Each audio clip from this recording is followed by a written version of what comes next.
हरे कृष्णा। हरे कृष्ण।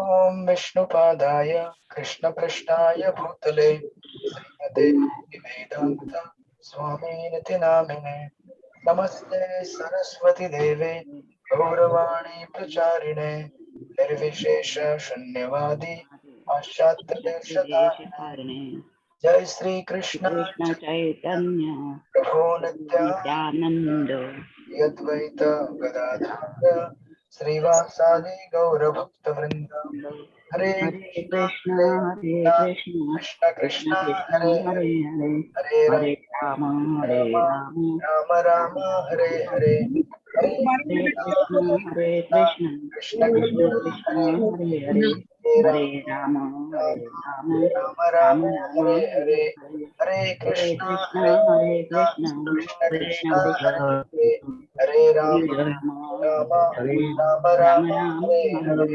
हरे।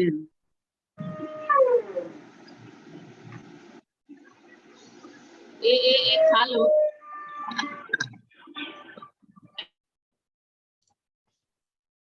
मैं गुरु शिष्य परंपरा के नाम पढ़ता हूँ, आप सुनिएगा। परम पूज्य राधानाथ स्वामी महाराज, श्री भक्ति वेदांत स्वामी प्रभुपाद, भक्ति सिद्धांत सरस्वती, गौर किशोर, भक्ति विनोद, जगन्नाथ, विश्वनाथ, कृष्णदास, रघुनाथ जीव, रूप स्वरूप सनातन, श्री चैतन्य महाप्रभु, ईश्वरपुरी, नित्यानंद अद्वैत, माधवेंद्रपुरी, लक्ष्मीपति, व्यास तीर्थ, ब्रह्मण्य तीर्थ, पुरुषोत्तम, जय धर्म, राजेंद्र, विद्यानिधि, दयानिधि, ज्ञान सिंधु, जय तीर्थ, अक्षोभ्य, माधव, हरि, पद्मनाभ, मध्व, व्यास, नारद, ब्रह्मा, कृष्ण। हरे कृष्ण। आप सब लोग का स्वागत है भक्ति वैभव क्लास में। श्रीमद् भागवत प्रथम स्कंद हम लोग चर्चा कर रहे हैं। आई होप आप सबके पास आज प्रथम स्कंद है पुस्तक और साथ में पेंसिल।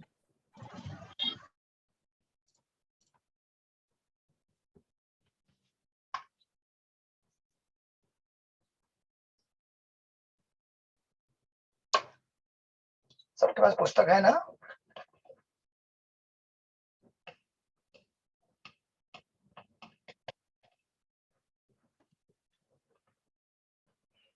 हरे कृष्ण।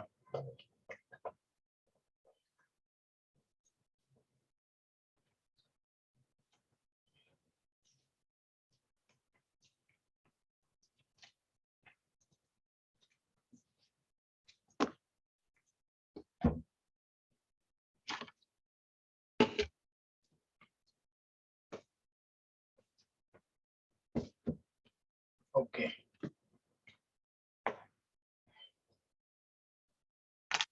तो जैसे मैंने पिछली बार कहा था, हम लोग इस पुस्तक में कुछ मैं आपको पॉइंट्स नोट करा के दूंगा, वही आपका बेसिस रहेगा एग्जाम करने के लिए। क्वेश्चन आंसर जब मैं बाद में दूंगा तब, और इस तरह से आप लिखते जाएंगे तो आपको पढ़ने में भी आसानी होगी बाद में। तो आई थिंक लास्ट टाइम मैंने अमुक स्टार्ट किया था, अमुक में कुछ मैंने पॉइंट्स बताए थे, उसको आप लोग नोट डाउन कर लीजिए। सबके पास पुस्तक पेंसिल है? नहीं है? शोभा माता जी आपके पास है? प्रभु जी है। सर्व मंगल जनार्दन प्रभु है यहाँ पे? राधे गोविंद जी है बुक मेरे पास। हाँ ओके, राधे गोविंद। हरे कृष्णा प्रभु जी। हरे कृष्णा। आप लोगों का दर्शन देंगे तो अच्छा लगेगा मुझे।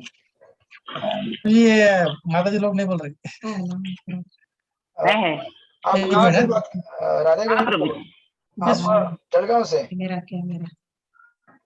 चालीसगांव से प्रभु जी। चालीसगांव। यस प्रभु जी। Yes, thank you. आप हरे लोग कृष्ण। 3 भक्त है राइट? हाँ बाकी लोग आए नहीं अभी तक। हाँ ठीक है ठीक है, रखिए दर्शन ऐसे, सबको अच्छा लगेगा, आप साथ में दिखेंगे यहाँ पे तो। वो यस हरे प्रभु जी। कृष्णा, हीरालाल प्रजापति प्रभु, हरे कृष्णा। और ये बी कौन है यहाँ पे? बी, बी करके लिखा हुआ है खाली। हरे कृष्ण। दंडवत प्रणाम प्रभु जी। हाँ ये चालीसगांव से प्रभु जी। हरे कृष्णा। अच्छा आप ही है क्या साथ में? हाँ चालीसगांव से। हरे कृष्णा, प्लीज हमारे साथ में रहिए, वीडियो ऑन रखिए, ताकि बाकी लोगों को भी, कुछ भक्त शायद कुछ यात्रा पे गए हैं, 2-4 भक्त, इसलिए वो यहाँ पे नहीं है अभी। तो ओके, आपके पास मराठी में है कि हिंदी में है भागवतम 40 गांव वाले? मराठी मराठी मराठी में है, ठीक है। आप लोग मैप करने की कोशिश कीजिएगा उसको, जो मैं बताते जाऊंगा यहाँ पे। तो सबसे पहले हमने कल लास्ट लेक्चर में, क्योंकि ये पद्धति है कि आपको ऐसा लगेगा कि पहले ही लेक्चर से पहला चैप्टर और पहला श्लोक क्यों नहीं स्टार्ट कर रहे हैं, क्योंकि प्रभुपाद ने हमको यहाँ पे शुरुआत में प्रस्तावना दिया है और बाद में भूमिका भी दिया है, और उसको अगर हम अच्छी तरह से पढ़ेंगे तो हमें भागवत के संदेश को अच्छी तरह से ग्रहण करने में सहायता होगी, इसलिए हमें उसे पढ़ना जरूरी है। तो आज हम उसको पूरा करने का प्रयास करेंगे, पूरा भूमिका और प्लस प्रस्तावना। तो आमुख में सबसे पहले आप सबसे जो पहला पैराग्राफ है, हमें मानव समाज की वर्तमान आवश्यकता का ज्ञान आवश्यक होना चाहिए, राइट। ये पहले पैराग्राफ के ऊपर आप लोग पहला पॉइंट लिख लीजिए, उस पैराग्राफ के ऊपर लिख सकते हैं, वर्तमान समाज में श्रीमद् भागवत की आवश्यकता क्यों है। ये श्रीमद् भागवत बहुत बार आएगा, उसको आप शॉर्ट में लिख सकते हैं श्री और भा, श्री डॉट भा। वर्तमान समाज में श्रीमद् भागवत की आवश्यकता क्यों है, ठीक है, फर्स्ट पॉइंट। हरे कृष्णा प्रभु जी। यस माता जी। हाँ प्रभु जी हरे कृष्णा। ये प्रबंध प्रथम स्कंद है ना भागवत हाँ संदेश? माता जी, प्रथम स्कंद अमुक, प्रथम स्कंद में अमुक चल रहा है हमारा। ओके प्रभु जी। हाँ, तो ये जनरली इस तरह से, ये पुराने हमारे स्टूडेंट्स को पता रहेगा, आप इस तरह से लिख सकते हैं जहां जहां जगह मिलेगी। ये पुस्तक आपका बाद में नोट्स में कन्वर्ट हो जाएगा, आप जब भी पढ़ेंगे तो आपको तुरंत फटाफट पॉइंट्स मिलते जाएंगे। ओके, ये पॉइंट ये पैराग्राफ में ये बताया, ये पैराग्राफ में ये बताया। तो आपको कहीं अगर कुछ प्रवचन देना है या किसी को समझाना है, उस समय भी आपके लिए ये बहुत ही सहायक रहेगा। तो ये जो पहला पॉइंट है, इस पॉइंट के अंदर 2 सब पॉइंट्स हैं, उसी के नीचे पहला पॉइंट लिखिए, जो आपने लाइन लिखा है, एक नंबर एक लिखा था, 1.1 करके लिख सकते हैं। एकता, मानव समाज में एकता का अभाव, एकता करके डैश दीजिए और लिखिए मानव समाज में एकता का अभाव। मतलब नीचे का जो पूर्ण पैराग्राफ है, उसमें प्रभुपाद बेसिकली बताना चाहते हैं, जो हमने पिछली बार में किया था, हम सब लोग एक होना चाहते हैं, लेकिन हम सब एक केवल आध्यात्मिक स्तर पे ही हो सकते हैं, भौतिक स्तर पे एक नहीं हो सकते हैं, राइट, बराबर है ना।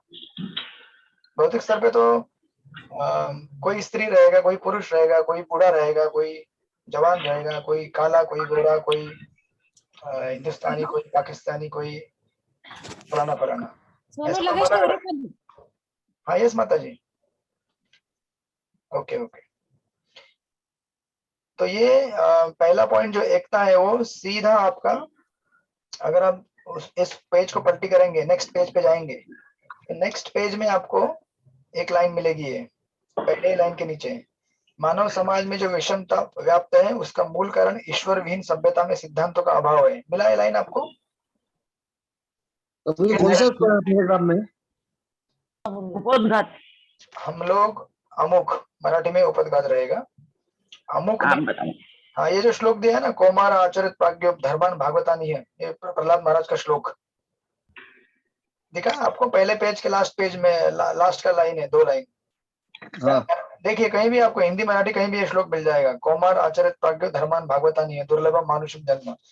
उस श्लोक के नीचे एक लाइन दिया है, मानव समाज में जो विषमता व्याप्त है, उसके नीचे और एक लाइन है, परमेश्वर अर्थात सर्वशक्तिमान विद्यमान है जिनसे प्रत्येक वस्तु का उद्भव होता है।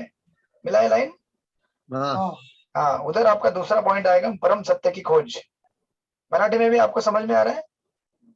नहीं प्रभु जी, लाइन नहीं मिल रहा। शोभा नहीं, हाँ लाइन नहीं मिल रहा है प्रभु जी। वो श्लोक मिला आपको? श्लोक कौमार आचरित प्राज्ञ ने श्लोक मिला क्या? वो श्लोक भी नहीं मिला मुझे। श्लोक भी नहीं मिला? नहीं माता जी आमुख में देखो, आप आमुख में, आप कहाँ पे हो? लास्ट पेज, लास्ट में देखिए माता जी, लास्ट के 2 लाइन में है।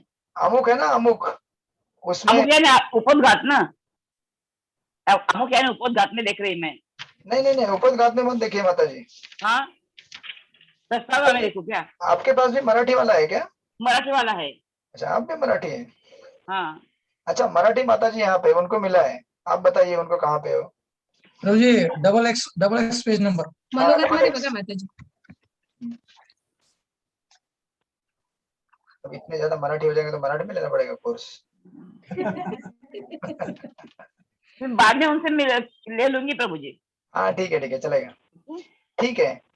हाँ। तो ये दूसरा पॉइंट हमने डिस्कस किया था कि लोग परम सत्य की खोज कर रहे हैं। एक्चुअली हम सब लोग खोज करते रहते हैं, बराबर ना? हम ढूंढते रहते हैं कि क्या है सच्चाई, क्या है जीवन की, सत्य क्या है। तो उस सत्य को ढूंढने का कार्य भौतिक विज्ञान ने प्रयास किया है। एक्चुअली हमारा जितना भी रिसर्च वर्क है वो एक्चुअली ढूंढने के लिए ही है, परम कौन है। लेकिन हम नहीं जानते क्योंकि हमारे अंदर 4 प्रकार की त्रुटियां हैं जो आपने श्री ईशोपनिषद में पढ़ाई किया था, याद है आपको?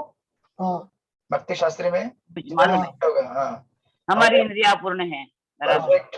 और दूसरों को विश्वासघात करने की हमारी आदत है। हाँ, हम लोग चीटिंग करते हैं दूसरे के साथ। हाँ, ओके, और हम भूल जाते हैं। भूल जाते हैं, यानी कि इसको विस्मरण। और कोई बताना चाहेगा?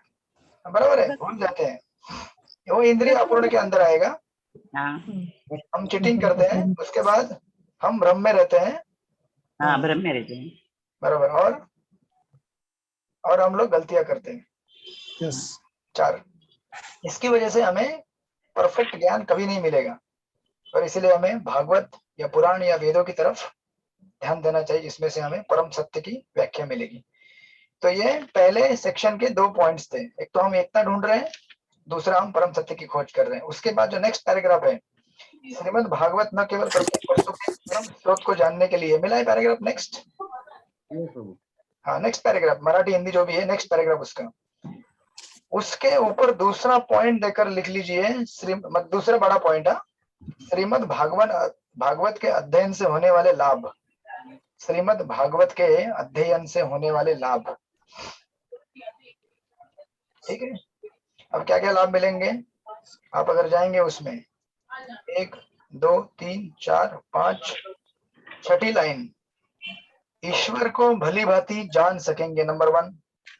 मराठी में मिलेगा आपको, उसका अनुवाद यस। मिला, हिंदी में मिला, और बंगाली भी है यहाँ पे।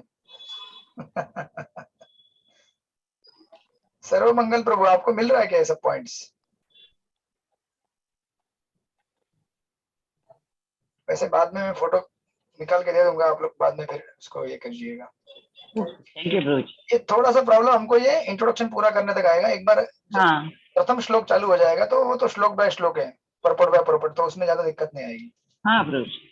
तो पहला बेनिफिट ये है कि हम भगवान को ठीक ठीक से जान पाएंगे, ईश्वर को भली भांति जान सकेंगे। उसके आगे दिया है सेकंड, यही नहीं, इसका पाठक नास्तिकों द्वारा किए जाने वाले प्रहारों से अपने रक्षा करने के लिए पर्याप्त शिक्षित बन सकेगा। सेकंड बेनिफिट कि हम लोग जो भी नास्तिक व्यक्ति हैं जो चैलेंज करते हैं भगवान के सिद्धांतों को, उनका हम लोग उत्तर दे सकेंगे भागवत के विज्ञान को समझकर। उसके आगे तीसरा दिया है, इसके अतिरिक्त पाठक दूसरों को भी सुनिश्चित सिद्धांत के रूप में ईश्वर को स्वीकार कराने में सक्षम हो सकेगा। Third benefit. तो ऐसे 3 बेनिफिट आपको मिलेंगे भागवत का अध्ययन करने से, ये प्रभुपाद हमको बता रहे हैं। पहला क्या होगा, भगवान को जान पाएंगे। दूसरा क्या होगा, जो भगवान के लिए कुछ बोलते हैं, भगवान को जो भी अपने मन गढ़ंत बातों से बताते हैं, उनको उत्तर दे पाएंगे हम। और तीसरा, हम दूसरों को ईश्वर है करके सिद्धांत बता सकेंगे कि ईश्वर कैसे है, भगवान का अस्तित्व कैसे है। ऑलराइट, अभी तक क्लियर? यस प्रभु। ओके, ये 3 आपको बेनिफिट्स मिलेंगे भागवत पढ़ने के बाद। उसके बाद उसका नेक्स्ट पैराग्राफ, श्रीमद् भागवत का शुभारंभ परम स्तोत्र की परिभाषा से होता है। ये जो आगे वाला पैराग्राफ है आपका तीसरा पॉइंट है, श्रीमद् भागवत के अध्ययन की विधि, भागवत को कैसे पढ़ना चाहिए, श्रीमद् भागवत के अध्ययन की विधि, या फिर उसको कैसे पढ़ना चाहिए श्रीमद् भागवत को। देखिए कितने इंपॉर्टेंट पॉइंट है ये। अगर आप ये पॉइंट स्किप करेंगे तो भागवत के श्लोकों को आप नहीं समझ पाएंगे। इसकी विधि यहाँ पे दी गई है कैसे पढ़ना चाहिए।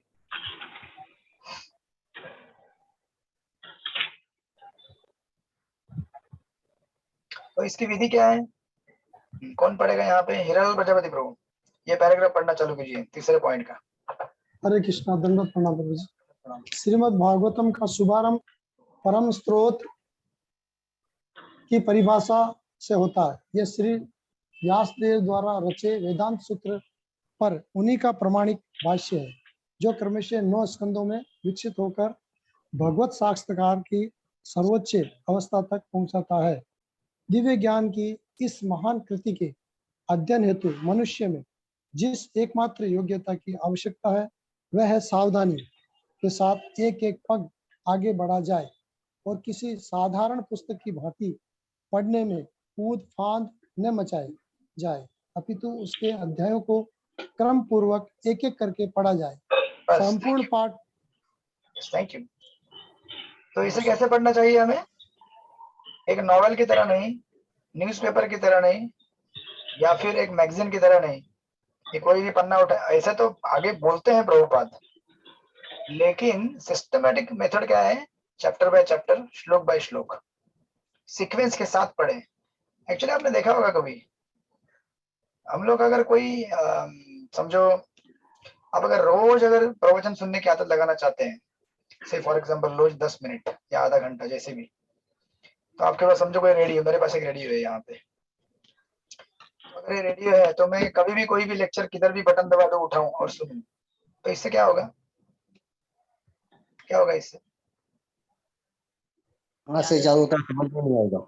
हाँ, कौन से सब्जेक्ट में वो भी समझ में नहीं आएगा, कहाँ से चालू होता है वो समझ में नहीं आएगा। हाँ, एक तो सब्जेक्ट समझ में नहीं आएगा, मतलब कोई भी कहीं भी बटन दबा दिया, कोई भी चालू हो रहा है लेक्चर और कोई भी सीक्वेंस में आता है। वैसे तो दिव्य शब्द कभी भी हमें कहीं भी सुने तो हमको फायदा है, लेकिन लॉन्ग रन में लंबे समय तक अगर सुनना है तो हमें उसे शुरुआत से सुनना चाहिए सीक्वेंस के साथ। इससे हमारा उत्साह बना रहेगा।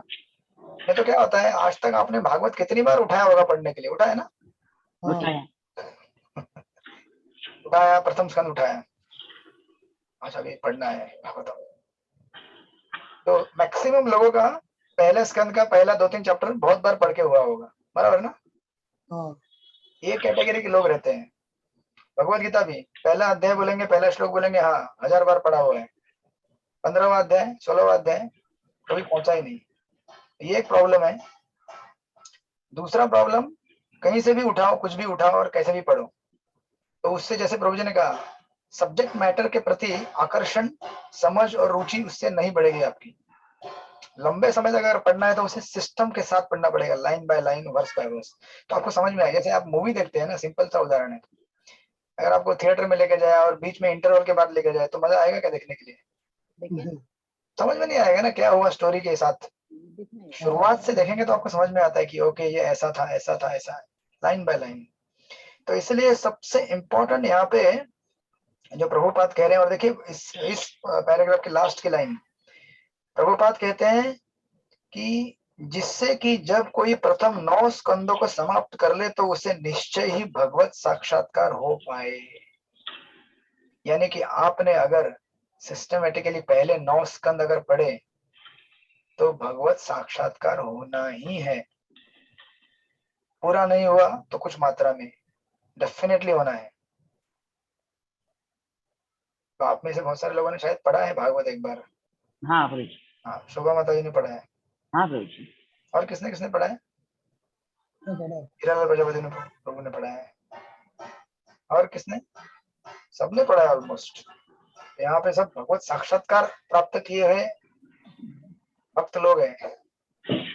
नहीं प्रभु जी, शायद मुझे साक्षात्कार प्राप्त हो जाए आप लोगों के सामने। नहीं। तो दिस इज थर्ड पॉइंट।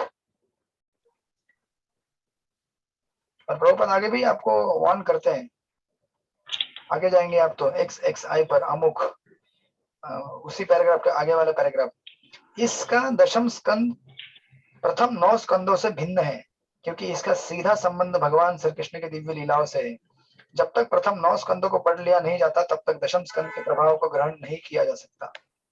यानी कि अगर आपको दशम स्कंद समझना है तो 9 स्कंद को समझना होगा, नहीं तो आप अप्रिशिएट नहीं कर पाएंगे दशम स्कंद को, क्योंकि दशम स्कंद में भगवान का जो वर्णन है वो इतना सिंपल है कि आपको भगवान लगेंगे नहीं। वो आप बोलेंगे कुछ मजा नहीं आ रहा है, ये तो नॉर्मल स्टोरी है लड़का लड़की की, बराबर है ना। ऐसे ही मक्खन चोराता था मेरा चिंटू भी, बच्चों के साथ खेलता था, बोलेंगे मेरा चिंटू भी ऐसे करता था और कृष्ण भी ऐसे कर रहे हैं। फिर थोड़ा बड़ा होता था, स्कूल में जाता था, छिड़कानी करता था, बाद में शादी कर ली, हो गया जीवन समाप्त। तो ऐसा नहीं है। इसीलिए प्रथम 9 स्कंदों में सिद्धांत दिया हुआ है, भगवान के ऐश्वर्य के बारे में बताया हुआ है।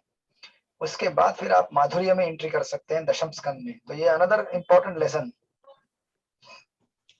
हालांकि प्रभुपाद लिखते हैं वहां पे, देखिए यह ग्रंथ 12 स्कंदों में पूरा हुआ है। इनमें से प्रत्येक स्कंद अपने आप में स्वतंत्र है, किंतु सबों के लिए उत्तम होगा कि वे क्रमशः एक के पश्चात दूसरे स्कंदों को छोटे छोटे टुकड़ों में पढ़े। Right, now this is third point. उसके बाद जो नेक्स्ट पैराग्राफ है वो चौथा पॉइंट है आपका, जो लिखा है ना, श्रीमद् भागवत को प्रस्तुत करते हुए मैं अपनी न्यूनताओं को स्वीकार करता हूँ। ये चौथा पॉइंट है, वहां पे लिख लीजिए श्रीमद् भागवत का सारांश। चौथा पॉइंट, श्रीमद् भागवत का सारांश। श्रीमद् भागवत का सारांश क्या है? प्रभुपाद लिख रहे हैं कि मैंने भागवत लिखा है ना, तो कुछ त्रुटियां रहेंगी, मतलब ट्रांसलेशन किया है, क्योंकि प्रभुपाद ने अंग्रेजी में किया था सबसे पहले। इनफैक्ट हिंदी में भी जब भी किया गया है तो भी बहुत सारी त्रुटियां हैं उसमें दिखती है। जब आप पढ़ेंगे तो आपको भी दिखेगा कि अरे इसमें ये ग्रामर में ये प्रॉब्लम हो गया, ट्रांसलेशन करते समय ठीक से ट्रांसलेशन नहीं किया। बट एक सुंदर श्लोक भागवत का वहां पे दिया है, हम सब लोग एक साथ उसका उच्चारण करेंगे। 1.5.11 नीचे दिया है, चलिए। तद्वाग विसर्गो जनताग विप्लवो यस्मिन् प्रतिष्ठो कमवद्भवति नामान्यनन्तस्य यशोन्विता शृण्वन्ति गायन्ति गृह्णन्ति साधवः। हाँ, इसका अनुवाद पढ़िए, कौन पढ़ेगा? ये बी वाली माता जी का नाम क्या है?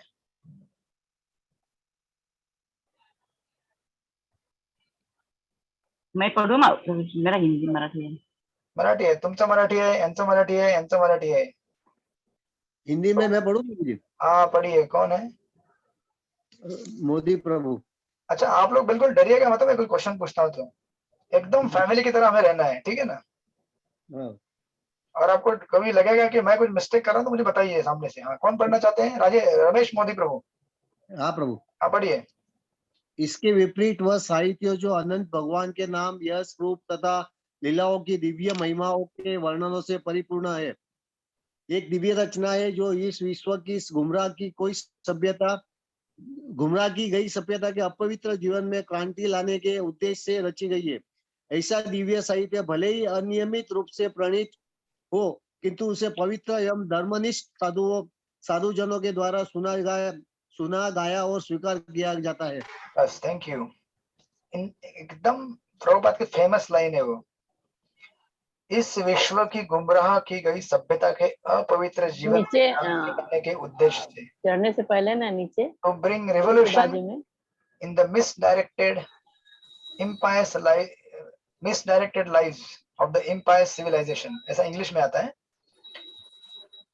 हम सब लोग एकदम क्या है, भ्रमित है, गुमराह है इस दुनिया में, और हम लोग अशुभ हैं। हमारे जीवन में क्रांति लाने हेतु इस दिव्य ग्रंथ को लिखा गया है। और हालांकि इसमें ऐसे तो कुछ मिस्टेक नहीं है, बट अगर आपने निकाल भी लिया कि ये ग्रामर में मिस्टेक है, वो ग्रामर में मिस्टेक है, लेकिन इसका मैसेज जो है ना एकदम प्योर है। इसलिए देखिए, ग्रामर इंपॉर्टेंट है कि प्योरिटी इंपॉर्टेंट है मैसेज में? बताइए मुझे आप। मैसेज इम्पोर्टेंट है ना। प्योरिटी। कभी कभी प्रभुपाद ये उदाहरण दिया करते थे कि समझो अगर कहीं पे आग लग गई है, और समझो आग से घर में कुछ लोग फंसे हुए हैं। अब वो एक भाषा बोलते हैं और बाहर जो व्यक्ति है वो दूसरी भाषा बोलते हैं, दोनों को भाषा आती नहीं, अलग अलग भाषा है, तो फिर भी दोनों में कम्युनिकेशन होता ही है ना। और वो कम्युनिकेशन कैसे होता है, उसके लिए एक अलग ही लैंग्वेज है। डेस्परेट रहेगा उसको ही समझ में आता है। तो इसीलिए एक्चुअली ग्रामर और लैंग्वेज से इंपॉर्टेंट है हमारा अंदर का मोटिव और प्योरिटी। जितना हमारा प्योरिटी रहेगा उतना हम भागवत के मैसेज को समझ सकते हैं या फिर दे सकते हैं लोगों को। इसलिए एक्चुअली श्रीमद् भागवत को पढ़ने या पढ़ाने के लिए एक ही व्याख्या है जो कि महाप्रभु आगे बताएंगे, और वो है शुद्धता। इसलिए प्रभुपाद ने हमारी संस्था का जब निर्माण किया, शायद ही ऐसी कोई संस्था रहेगी दुनिया में जिस संस्था में 4 नियमों का पालन किया जाता है, बराबर ना? बराबर है। ऐसी कोई संस्था है मैंने देखी नहीं आज तक। जहां भी हम कभी गए हैं, नहीं है। वो तो छोड़ दीजिए, वहां तो ऑनिंग गार्लिक भी अलाउड रहता है, हाँ, हाँ, सिनेमा देखेंगे तो भी चलता है, सब कुछ चलता है। लेकिन प्रभुपाद ने शुद्धता बनाए रखने के लिए 4 नियम दिए। उसके बाद प्रभुपाद ने इससे काम नहीं बनेगा केवल, ये तो केवल नेगेटिव हो गया, मतलब रोकने के लिए, नो। लेकिन जब तक हम भगवान को यस नहीं बोलेंगे तब तक माया को नो नहीं बोल सकते। इसलिए प्रभुपाद ने हमें दिया है 16 माला करने का आदेश। हरे कृष्णा हरे कृष्ण हरे कृष्णा कृष्णा कृष्ण हरे कृष्ण हरे हरे राम हरे राम राम राम हरे राम राम राम राम हरे हरे। तो जब हम भगवान के दिव्य नामों का उच्चारण करेंगे तो ऑटोमेटिक हमारे अंदर शुद्धता आती जाएगी और हम इन 4 चीजों से दूर रहेंगे। देखिए, जब भी हमें, इसलिए कहते हैं कि when you say yes to Krishna, there is automatic no to Maya। अगर हमें माया को दूर रखना है तो उससे लड़ने की आवश्यकता नहीं है आपको अननेसेसरीली। केवल कृष्ण को हाँ बोल दीजिए, अपने आप माया को नो हो जाएगा। अभी आप यहाँ पे बैठे हैं क्लास में संडे के दिन में, तो ऑटोमेटिक दूसरे किसी भी अनावश्यक कार्य में जाने की संभावना है ही नहीं। संडे है तो फिर शायद कहीं पिक्चर देखने चले जाते हैं, घूमने चले जाते हैं, बराबर ना? लेकिन अभी क्लास में है तो क्लास हमने डिसाइड किया कि हम पढ़ाई करेंगे, भागवत पढ़ेंगे, तो ऑटोमेटिक निकल गया। इसीलिए केवल कृष्ण को हाँ बोलना है, वो माया को ना ऑटोमेटिक हो जाएगा। Right, this is the answer. तो इसीलिए प्रभुपाद कह रहे हैं कि भले ही कुछ त्रुटियां हो, लेकिन भागवत इतना शुद्ध है कि केवल इसके उच्चारण से संपूर्ण हमारा जो अपवित्र जीवन है उसमें क्रांति आ जाएगी, आध्यात्मिक क्रांति। और जो भी व्यक्ति इस तरह से इसको स्वीकार करेगा वो क्या हो जाएगा? शुद्ध हो जाएगा। इस तरह से 4 पॉइंट्स आमुख में दिए गए हैं। पॉइंट और बताइए। हाँ प्रभु जी, रिपीट करो सारे पॉइंट्स। हाँ, 4 पॉइंट जो बताइए पढ़े एक बार। हाँ, एकदम सबसे पहला पैराग्राफ जो है उसमें पहला पॉइंट, वर्तमान समाज में श्रीमद् भागवत की आवश्यकता क्यों है, दैट इज नंबर 1। उसके बाद एक्स पेज पर सेकेंड पैराग्राफ में श्रीमद् भागवत न केवल प्रत्येक वस्तु के परम स्रोत को जानने के लिए दिव्य विज्ञान है, वो सेकेंड पॉइंट है, श्रीमद् भागवत के अध्ययन से होने वाले लाभ। उसके बाद नेक्स्ट पैराग्राफ तीसरा पॉइंट है, श्रीमद् भागवत के अध्ययन की विधि, कैसे करना चाहिए हमें भागवत का अध्ययन, क्रमशः कैंटो 1 2 3 4 5 6 7 ऐसे करते करते जाना चाहिए। ऐसा नहीं कि डायरेक्ट बीच में आपने 10वां उठाया, फिर बीच में 5वां उठाया, 6ठा उठाया। और लास्ट का पॉइंट चौथा, लास्ट का पैराग्राफ श्रीमद्, वो जो श्लोक के नीचे तद्वाग विसर्ग, उसके ऊपर श्रीमद् भागवत को प्रस्तुत करते हुए मैं अपनी न्यूनताओं को स्वीकार करता हूँ। उसका चौथा पॉइंट है श्रीमद् भागवत का सारांश। क्या सारांश है? Pure glorification of the Lord. भगवान का शुद्ध वर्णन यहाँ पे किया गया है, और जो व्यक्ति समझदार हैं, साधु हैं, वो इसको स्वीकार करेंगे, भले इसमें कुछ ग्रामेटिकल मिस्टेक हो या आपको लगे कि ये रचना ठीक से नहीं है। हालांकि ये सबसे टॉप मोस्ट रचना है व्यासदेव की। पंचम स्कंद में आएगा ही आपको, व्यासदेव ने अपने पूर्ण परफेक्शन, उनके जो डिवोशनल लाइफ के परफेक्शन में नारद मुनि के आदेश और मार्गदर्शन में भागवत को लिखा है।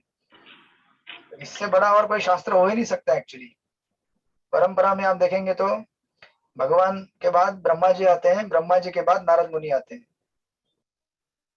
तो विश्व के गुरु हो गए ना नारद मुनि। उनके मार्गदर्शन में उन्होंने भागवत लिखा, तो अभी उससे बड़ा गुरु और कोई हो सकता है क्या? नहीं, राइट। अब इसी के नीचे जो प्रभुपाद के सिग्नेचर है ना, ओम तत्सत लिखा प्रभुपाद ने, अभय चरण भक्तिवेदांत स्वामी प्रभुपाद, उसके बारे में आप छोटा सा नोट लिख सकते हैं। भागवत को एक्चुअली पद्म पुराण में जो 12 स्कंद है वो भगवान के 12 अलग अलग अंगों से तुलना की गई है उसकी। तो पहले जो 2 स्कंद है 1 और 2, उसको चरण कमल कहा गया है। आप जस्ट ऐसा एक इस तरह से लिख दो, मैंने लिखा है ना वो साइन के बाजू में, तो आपको थोड़ा मेडिटेट करने में फायदा होगा। तो स्कंद 1 और 2 ये भगवान के चरण कमल है, लोटस फीट। स्कंद 3 और 4 जांगे हैं भगवान की, थाइज बोलते हैं उसको, 3 और 4। मराठीमध्ये काय म्हणणार त्याला? जांघे बोलते हैं। अच्छा। स्कंद 5 भगवान का नाभि कमल, जहां से ब्रह्मा जी एक कमल के ऊपर जन्म लिए। छठा स्कंद भगवान की छाती। 7वां 8वां भगवान के दोनों हाथ बाहु। 9वां स्कंद, एक मिनट प्रभु जी, एक मिनट। सेवंत बोलिए ना, सेवंत, सेवंत वाला। 7 और 8 भगवान के बाहु, दोनों हाथ। ठीक है, हो गया। हाँ। उसके बाद 9वां स्कंद भगवान का गला, 9वां। 10वां स्कंद भगवान का मुख कमल। 11वां स्कंद भगवान का कपाल, उसको क्या बोलते हैं मराठी में? फोरहेड इंग्लिश में बोलते हैं, क्या बोलते हैं? कपाली बोलते, कपाली बोलते। ठीक है, ललाट ललाट ललाट, हिंदी में ललाट, मराठी में कपाल, इंग्लिश में फोरहेड। ये 11वां स्कंद है। और 12वां स्कंद भगवान का सर। इस तरह से पद्म पुराण में इसका वर्णन है। श्रीमद् भागवत इस तरह से 12 स्कंद में बटा हुआ है। तो हम चरण कमल में हैं और चरण कमल के पास जाने का प्रयास कर रहे हैं अभी, क्योंकि हम लोग अभी इंट्रोडक्शन में हैं। ठीक है, इंट्रोडक्शन पूरा करेंगे तो चरण कमल के नजदीक जाएंगे और पहले अध्याय से हम लोग चरण कमल में स्थित हो जाएंगे। तो लेट्स गो टू नाउ प्रस्तावना। सब लोग जगह पे हैं अपने अपने? हरि बोल। नींद आ हरे रही? कृष्णा, नींद आ रही? हरे कृष्णा प्रभु जी। छठा क्या बताया आपने? छठा बताइए, स्कंद। किसने किसने लिखा है? भगवान की छाती। छठा छाती है, हाँ, छाती छाती। क्योंकि छाती सबसे नाजुक भाग है, इसीलिए वहां पे अजामिल का उदाहरण है। और चित्रकेतु महाराज की कथा आती है वहां पे। और इंद्र का संरक्षण होता है क्योंकि सबसे वीकेस्ट पार्ट है वो छाती। अब पढ़ेंगे तो आनंद आएगा भागवत में। भागवत ऐसा ग्रंथ है, मतलब मुझे तो एक्साइटमेंट है पढ़ने के लिए। आप लोगों को एक्साइटमेंट है कि नहीं? हाँ प्रभु जी, है ना। भागवत का विशेष रस, लेकिन हमें उसके पहले प्रभुपाद के निर्देशों को सुनना है, उसे कैसे पढ़े। तो प्रस्तावना में आ गए आप सब लोग? आ गए। हाँ यस प्रभु। ओके। हरे कृष्णा कृष्णा कृष्णा कृष्णा कृष्णा हरे हरे हरे, हरे, हरे हरे राम राम हरे हरे राम राम, राम राम राम हरे राम हरे। हरे हरे। ओके, प्रस्तावना में सबसे पहला पॉइंट, पहले पैराग्राफ के ऊपर, यह भागवत पुराण सूर्य के समान प्रकाशमान है, उसके ऊपर लिख लीजिए श्रीमद् भागवत के वक्ता और श्रोता। श्रीमद् भागवत के वक्ता और श्रोता। तो ये पूर्ण पैराग्राफ में, मतलब जहां तक मैं नेक्स्ट पॉइंट बताऊंगा, या फिर चलो लिख लीजिए, दूसरा पॉइंट भी लिख लीजिए। दूसरा पॉइंट आपको आएगा XXV पेज के ऊपर, और बेसिकली लास्ट का पैराग्राफ वो हमारा सेकंड पॉइंट है इस प्रस्तावना में। पाठकों को यह कृति अनेक कारणों से महत्वपूर्ण लगेगी, लिखा है वहां पे, मराठी में भी रहेगा। बेसिकली लास्ट का पैराग्राफ, उस सेकंड पॉइंट को टाइटल देना है विभिन्न प्रकार के पाठकों को मिलने वाले लाभ। मतलब भागवत पढ़ने के बाद विभिन्न प्रकार के, हमने इसमें अमुख में देखा था कि भक्तों को क्या लाभ होगा भागवत पढ़ने से, या फिर किसी भी व्यक्ति को क्या होगा, क्या क्या लाभ होगा बताइए, याद है किसी को?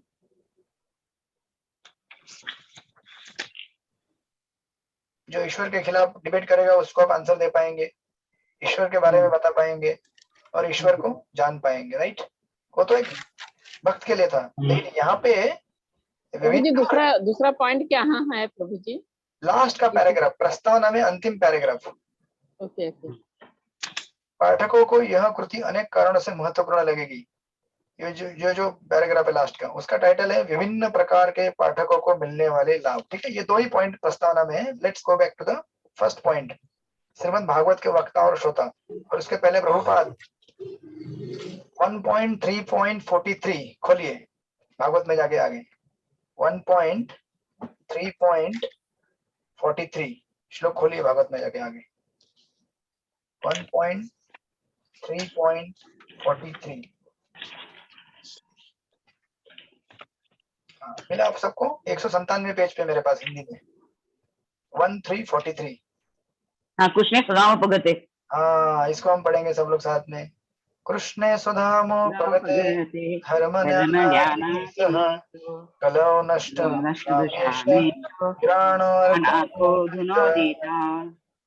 ओके, इसका अनुवाद पढ़ेंगे। महामूर्ति माता जी, आप यहाँ पे है माता जी? सिर्फ पंखा घूमते हुए दिख रहा है। माता जी आप है क्या यहाँ पे? है, ओके। हिंदी में कौन सा पेज पढ़ रहे हो? प्रश्न नहीं श्लोक पढ़ रहे हैं हम लोग 1.3.43। माता जी अनम्यूट कीजिए अपने आप को। पेज नंबर क्या? पेज नंबर 197 है मेरे पास। हाँ बोला। प्रश्न 100 अनम्यूट नहीं कर पा रही है। हाँ हाँ कर दिया अभी। हाँ पढ़िए माता जी श्लोक का अनुवाद। आपको श्लोक मिला माता जी? हाँ हाँ पढ़िए अनुवाद। यह भागवत पुराण सूर्य के समान प्रकाशवान है और धर्म ज्ञान आदि सहित कृष्ण द्वारा निज धाम चले जाने के पश्चात ही इसका उदय हुआ है। जिन लोगों ने कलयुग में अज्ञान में गहन अंधकार के कारण अपनी दृष्टि खो दिए उन्हें इस पुराण से प्रकाश प्राप्त होगा। Okay thank you so much. तो भगवान के जाने के बाद यह आपको बाद में आएगा वर्णन में। भगवान कहाँ पे प्रविष्ट हो गए हैं? श्रीमद् भागवत पुराण के अंदर आके बैठ गए भगवान। तो इसलिए आपके हाथ में जो है पुस्तक वो साधारण ग्रंथ नहीं है, वो क्या है? भगवान है स्वयं। साक्षात भगवान है। और वो क्या बोल रहे हैं कि हम सब लोगों को चश्मा लग गया है। बराबर। कौन सा चश्मा लगा है? कैटरेक्ट हो गया हमको, मोतियाबिंद हो गया है, दिखता नहीं ठीक से। क्या नहीं दिख रहा है? वास्तविकता क्या है? ईश्वर कौन है, हम कौन है, कुछ नहीं दिख रहा है। तो हमको दिखाने का काम, टॉर्च लाइट का काम करेगा ये भागवत पुराण। ये प्रभुपाद से बिगिन करते हैं। और आपको श्रीमद् भागवत के वक्ता और श्रोता के बारे में पता ही है। बताइए मुझे कौन कौन है भागवत के वक्ता और श्रोता? शुक्र जी महाराज जी और परीक्षित महाराज और सुखदेव गोस्वामी। हाँ तो व्यासदेव ने जब इसको लिखा नारद मुनि के मार्गदर्शन में, तो सबसे पहले अपने पुत्र सुखदेव गोस्वामी को इसको पढ़ाया और इस तरह से पढ़ाया कि पूरे उनके हृदय में संचारित कर दिया उसको। राइट, जब प्रॉपर राइट स्टूडेंट हो और राइट टीचर हो तो दोनों के मिलन से क्या होने वाला। जैसे प्रभुपाद कहा करते थे कि अगर स्त्री अगर फर्टाइल रहेगी और पुरुष अगर वीर्यवान रहेगा तो दोनों के संयोग से उनके विवाह के पश्चात संतान की उत्पत्ति होती है। उसी प्रकार अगर हम परंपरा में अगर भागवत को पढ़ रहे हैं और अगर पढ़ने वाले स्टूडेंट सिंसियर हैं, और हम सब पढ़ रहे हैं प्रभुपाद से, और हम सब अगर सिंसियर और प्रभुपाद सिंसियर तो है ही है, तो हम दोनों का संयोग से क्या होगा? भक्ति का जन्म होगा हमारे हृदय में। जैसे ध्रुव महाराज शुरुआत में अपने पिता से बड़ा राज्य प्राप्त करने के लिए गए थे, बराबर, एक वासना लेके गए थे। लेकिन जब सचमुच उन्होंने नारद मुनि के आश्रय में रहकर शुद्ध भक्ति की और भगवान को प्राप्त किया, भगवान का संग प्राप्त किया, तो ध्रुव महाराज क्या बोले? नहीं चाहिए, कांच का टुकड़ा नहीं चाहिए मुझे। हाँ मुझे क्या चाहिए? हीरा चाहिए। डायमंड चाहिए मुझे। ये सब कांच के टुकड़े लेके क्या करूंगा मैं? कांचन विरिंचन अपि रत्न दिव्यम। तो देखिए, इसलिए वास्तविक असली शुद्ध भक्ति अगर हम करेंगे ना, तो उसका परिणाम क्या होना चाहिए? विरक्ति। किससे विरक्ति? घर परिवार से नहीं। ऐसा इसका मतलब ये नहीं कि कल से आप घर द्वार छोड़ के फिर मेरे जैसा बाल बिल काट के भगवा वस्त्र में, नहीं, ये विरक्ति नहीं है। विरक्ति क्या है?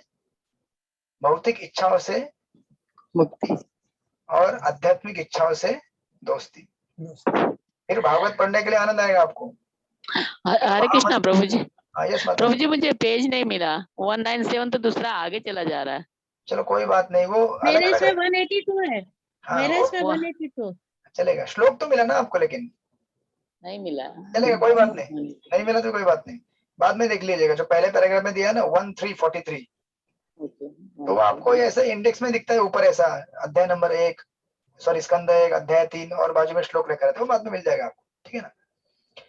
तो इसलिए प्रभुपाद कह रहे हैं कि हमें जो दृष्टि खो गई है उसको दिलाने के लिए भागवत आया है, और अगर शुद्ध भाव से पढ़ेंगे तो हमारे अंदर विरक्ति जरूर आनी है, भगवत भाव आना है, फिर हमें भागवत पढ़ने में इच्छा होगी, भक्तों की सेवा करने में आनंद आएगा, और महामंत्र का जप करने में आनंद आएगा। हरे कृष्णा कृष्णा हरे कृष्णा कृष्णा कृष्णा कृष्णा कृष्णा कृष्णा हरे हरे हरे राम राम हरे राम राम हरे हरे। हरे हरे 16 माला से भी ज्यादा माला करने में आनंद आएगा।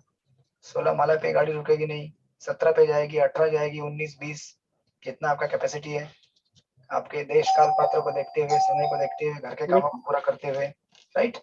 तो अभी इस भागवत में 3 कन्वर्सेशन मेनली आएंगे, 3 वक्ता और श्रोता इसमें है एक्चुअली भागवत में।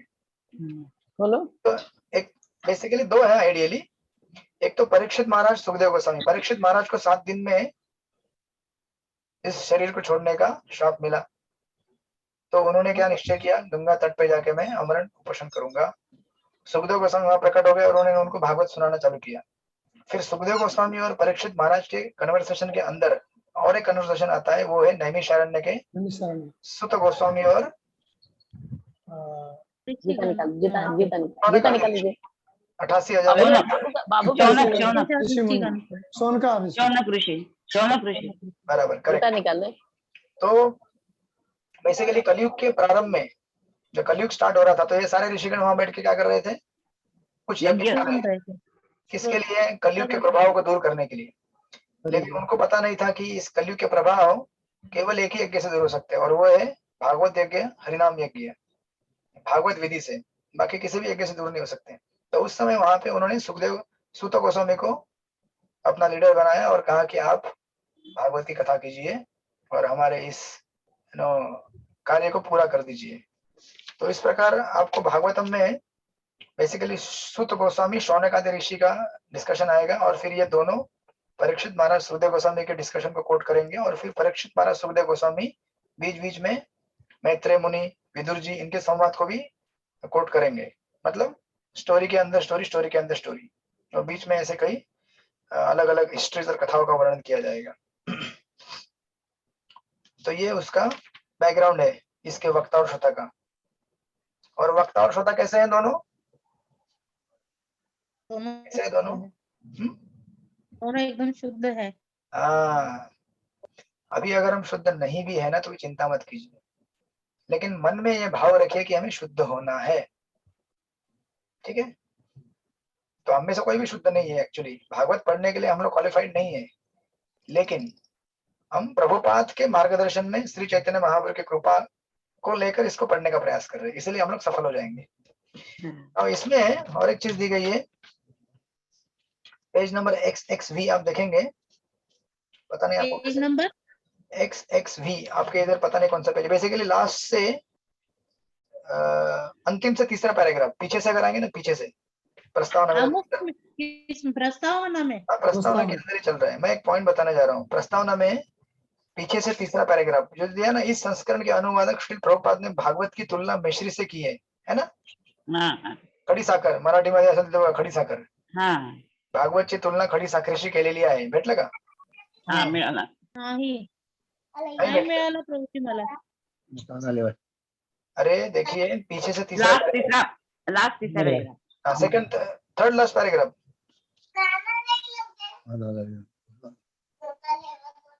मिला। XX भी है ना प्रभु जी, पेज नंबर XX भी। थर्ड लास्ट पैराग्राफ प्रस्तावना में। तो प्रभुपाद कह रहे हैं कि तुलना मिश्री से की है, चाहे जहां से इसका रसास्वादन करें सर्वत्र समान मिठास और स्वाद मिलेगा। मतलब आप खड़ी साकर कहीं से भी उसको लीजिए, चूसिए, चाटिए, कहीं से भी मिठाई लगता है ना हर जगह से। तो प्रभुपाद कहते हैं कि श्रीमद् भागवत की मधुरता का रसास्वादन करने के लिए किसी भी भाग से पढ़ना शुरू किया जा सकता है। ये तो सही है, कहीं से भी पढ़ेंगे तो भी आनंद आएगा, लेकिन इस प्रारंभिक रसास्वादन के पश्चात गंभीर पाठक को यह परामर्श दिया जाता है कि वह पुनः प्रथम स्कंद पर लौटे और तब श्रीमद् भागवत के विभिन्न स्कंदों को उचित क्रमानुसार एक के बाद एक पढ़ना चालू करे। ठीक है, ये वापस इंस्ट्रक्शन प्रभुपाद दे रहे हैं बार बार कि भले आपको भागवतम कहीं से भी कैसे भी पढ़ने में मजा आता, लेकिन फिर भी सिस्टमेटिकली जाइए। राइट, तो ये पहला पॉइंट था प्रस्तावना के अंदर। श्रीमद् भागवत के वक्ता श्रोता, वो आप डिटेल में बाद में पढ़ लीजिएगा। उसके बाद सेकंड पॉइंट, विभिन्न प्रकार के पाठकों को मिलने वाले लाभ। तो दूसरे लाइन से चलो तो देखिए, भारतीय सभ्यता के सांस्कृतिक मूल में रुचि रखते हैं उनके लिए यह लगभग प्रत्येक पक्ष पर विस्तृत जानकारी देने वाला व्यापक स्रोत है, नंबर 1। सेकंड, तुलनात्मक दर्शन तथा धर्म के विद्यार्थियों के लिए भागवत भारतीय महान संस्कृति धरोहर के अर्थ को समझने में पैनी दृष्टि प्रदान करने वाला है। नंबर 3, समाज विज्ञानियों यानी कि सोशल साइंस पढ़ने वाले तथा नृतत्व शास्त्री यानी कि मानव वंश जिसका अभ्यास करते हैं, उनके लिए भागवत शांत एवं वैज्ञानिक ढंग से सुनियोजित वैदिक संस्कृति की व्यवहारिक कार्य पद्धति को प्रकट करने वाला है। राइट, उसके बाद आगे 2 लाइन। हरि बोल। यस माता जी। जी आप एक कौन से श्लोक, कौन से पैराग्राफ से पढ़ रहे हो आप? माता जी, लास्ट वाला पैराग्राफ माता जी। प्रस्तावना में है, अंतिम पैराग्राफ पढ़ रहे हैं। प्रस्तावना का अंतिम प्रकार। अच्छा, तो उसमें आप पढ़ेंगे तो भी आपको मिलेगा अलग अलग प्रभु जी पाठकों की यह कृति क्या, पाठकों को यह कृति अनेक कारणों के महत्व, अनेक कारणों से महत्व। वहाँ से ना। हाँ, लास्ट पैराग्राफ। तो उसमें अलग अलग लोगों को क्या लाभ होगा भागवत पढ़ने से वो दिया गया है। जैसे समाज विज्ञानी हो, मैं वहां तक पहुंचा हूँ। फिर साहित्य के अध्येताओं को भागवत उत्कृष्ट काव्य की सरसृष्टि कृति प्रतीत होगा। मनोविज्ञान के अध्येताओं को यह चेतना, मानव आचरण तथा आत्मस्वरूप के दार्शनिक अध्ययन के लिए महत्वपूर्ण दृष्टिकोण प्रदान करेगा। और अंत में जो आध्यात्मिक अंतर्दृष्टि की खोज करने वाले यानी कि हम सब लोग, भक्त लोग, हमें क्या, ये तो सब ठीक है, सोशल साइंस पढ़ने वाले, मोरलिस्ट या फिर पोएट, इनको क्या क्या मिलेगा प्रभुपाद लिख रहे हैं, आपको मिलेगा बाद में, हो टेंशन मत लीजिए, आप पढ़ेंगे तो आपको पॉइंट्स मिलेंगे सारे। ये पानी पिलाओ ताकि। लेकिन सबसे इम्पोर्टेंट है कि हम जो भागवत पढ़ने वाले लोग हैं, मतलब भक्त लोग हैं, उनके क्या फायदा होगा।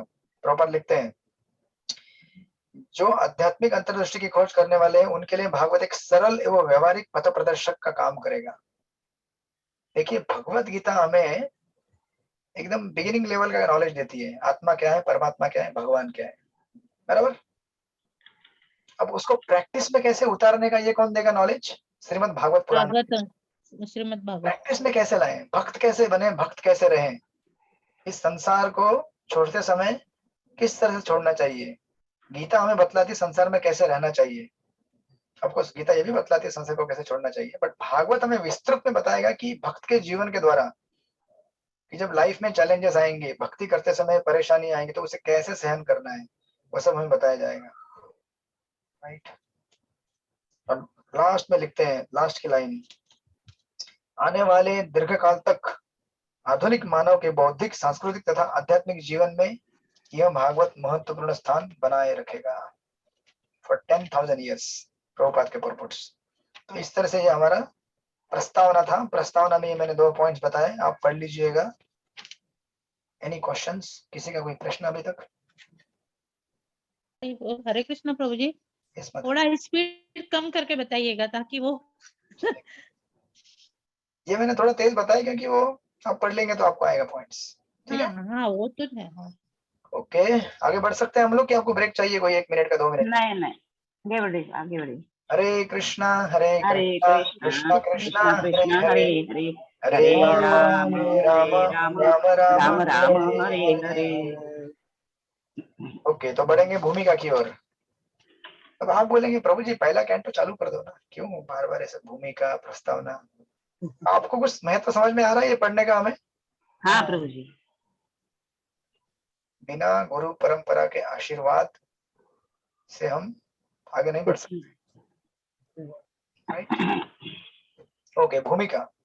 और ये भूमिका पता है किसने दिया है? प्रभुपाद ने दिया है। लगभग 30-40 पेज का भूमिका है। मैं आपको खाली हाईलाइटेड पॉइंट्स डॉट्स करके दूंगा। सबसे पहला पॉइंट भूमिका में, नंबर 1, ईश्वर की अवधारणा तथा परम सत्य की अवधारणा। ये लाइन के ऊपर दिख रहा है आपको पहला पैराग्राफ? हाँ, फर्स्ट पॉइंट, ईश्वर और परम सत्य। ईश्वर और परम सत्य, ईश्वर और परम सत्य। ये पहले पैराग्राफ में बताया गया। अभी इसका सारांश बताता हूँ आपको, पढ़ेंगे तो भी समझ में आएगा।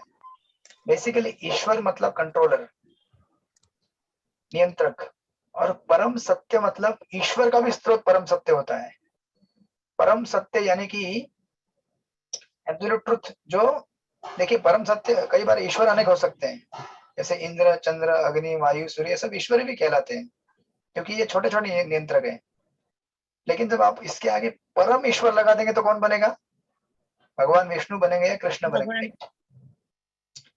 और विद इन भगवान कृष्ण और विष्णु के अंदर भी कैटेगरी है। विष्णु भगवान श्री कृष्ण के क्या है? अंश। अंश है। मतलब आपको वो विभिन्न अंश नहीं है, स्वांश है। जो अपने गीता में पढ़ा होगा विभिन्न अंश और स्वांश। ये समझ में आएगा आपको? टर्म सब समझ में आ रहा है? टर्मिनोलॉजी विभिन्न अंश और स्वांश। तो शास्त्री का नॉलेज चाहिए अभी, इसलिए आपको यहाँ पे भूलना नहीं है। तो बोलेंगे विभिन्न अंश क्या है, स्वांश क्या है। बेसिकली विभिन्न अंश मतलब हम लोग सब जीवात्मा है, और स्वांश मतलब भगवान के खुद के अंश यानी कि विष्णु। ठीक है। तो बेसिकली ईश्वर थोड़ा लिमिटेड कॉन्सेप्ट हो जाता है, और परम सत्य या परम ईश्वर अनलिमिटेड कॉन्सेप्ट हो जाता है। तो भागवत क्या करता है? हमें परम सत्य के बारे में जानकारी देता है, परम ईश्वर के बारे में जानकारी देता है। भागवत के 3 अध्याय में प्रथम स्कंद के एते चाम से कला पुंस कृष्णस्तु भगवान स्वयं करके कहेंगे कि इतने अवतारों का लिस्ट दिया जाएगा। परशुराम अवतार, राम अवतार, कुर्म अवतार, अलग अलग अवतार। लास्ट में बोलेंगे कि इन सारे अवतारों का मालिक कौन है, बाप कौन है? कृष्ण। श्री कृष्ण परम सत्य। राइट। वो पूरा विश्लेषण वहां पे दिया गया, पढ़ लीजिएगा। आपने कई बार सुना भी है, पढ़ा भी है इसको। फिर उसके नीचे सेकंड पॉइंट, श्रीमद् भागवत के सेकंड पैराग्राफ, श्रीमद् भागवत के रचयिता श्रील व्यासदेव सर्वप्रथम। मिला आपको ये पैराग्राफ? हाँ। उसमें सेकंड पॉइंट लिख लीजिए, परम सत्य परम स्वतंत्र है और पूर्ण है। परम सत्य परम स्वतंत्र है और पूर्ण है। परम सत्य परम स्वतंत्र है और पूर्ण है। फिर उसी डेफिनेशन को जो पहले पैराग्राफ में दिया है उसको और डिटेल में बताया गया है कि परम सत्य मतलब परम स्वतंत्र कैसे है। जैसे भगवान राम भगवान कृष्ण से अभिन्न है, लेकिन फिर भी वो क्या है? मर्यादा पुरुषोत्तम है है ना? वो एक ही शादी कर सकते थे, लेकिन भगवान श्री कृष्ण ने कितनी शादियां की? 16,100। और चाहे तो वो भी कर सकते हैं। तो भगवान श्री कृष्ण को इसीलिए क्या कहा जाता है?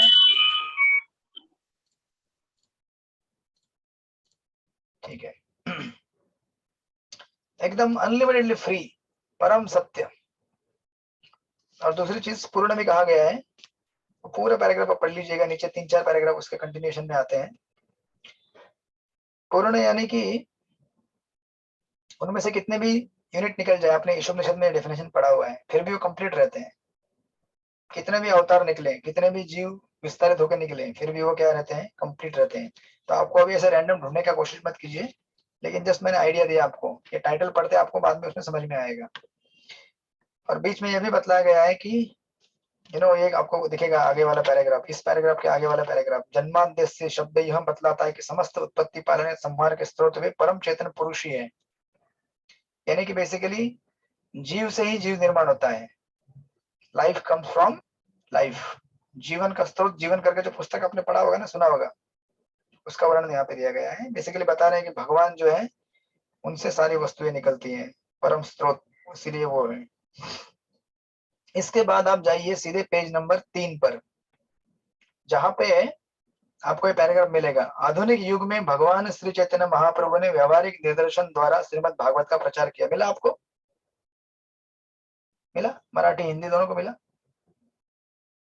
मिला। हाँ, ये आपका तीसरा पॉइंट है। ये पॉइंट क्या है? ग्रंथ भागवत और व्यक्ति भागवत। तीसरा पॉइंट है ये, ग्रंथ भागवत और व्यक्ति भागवत।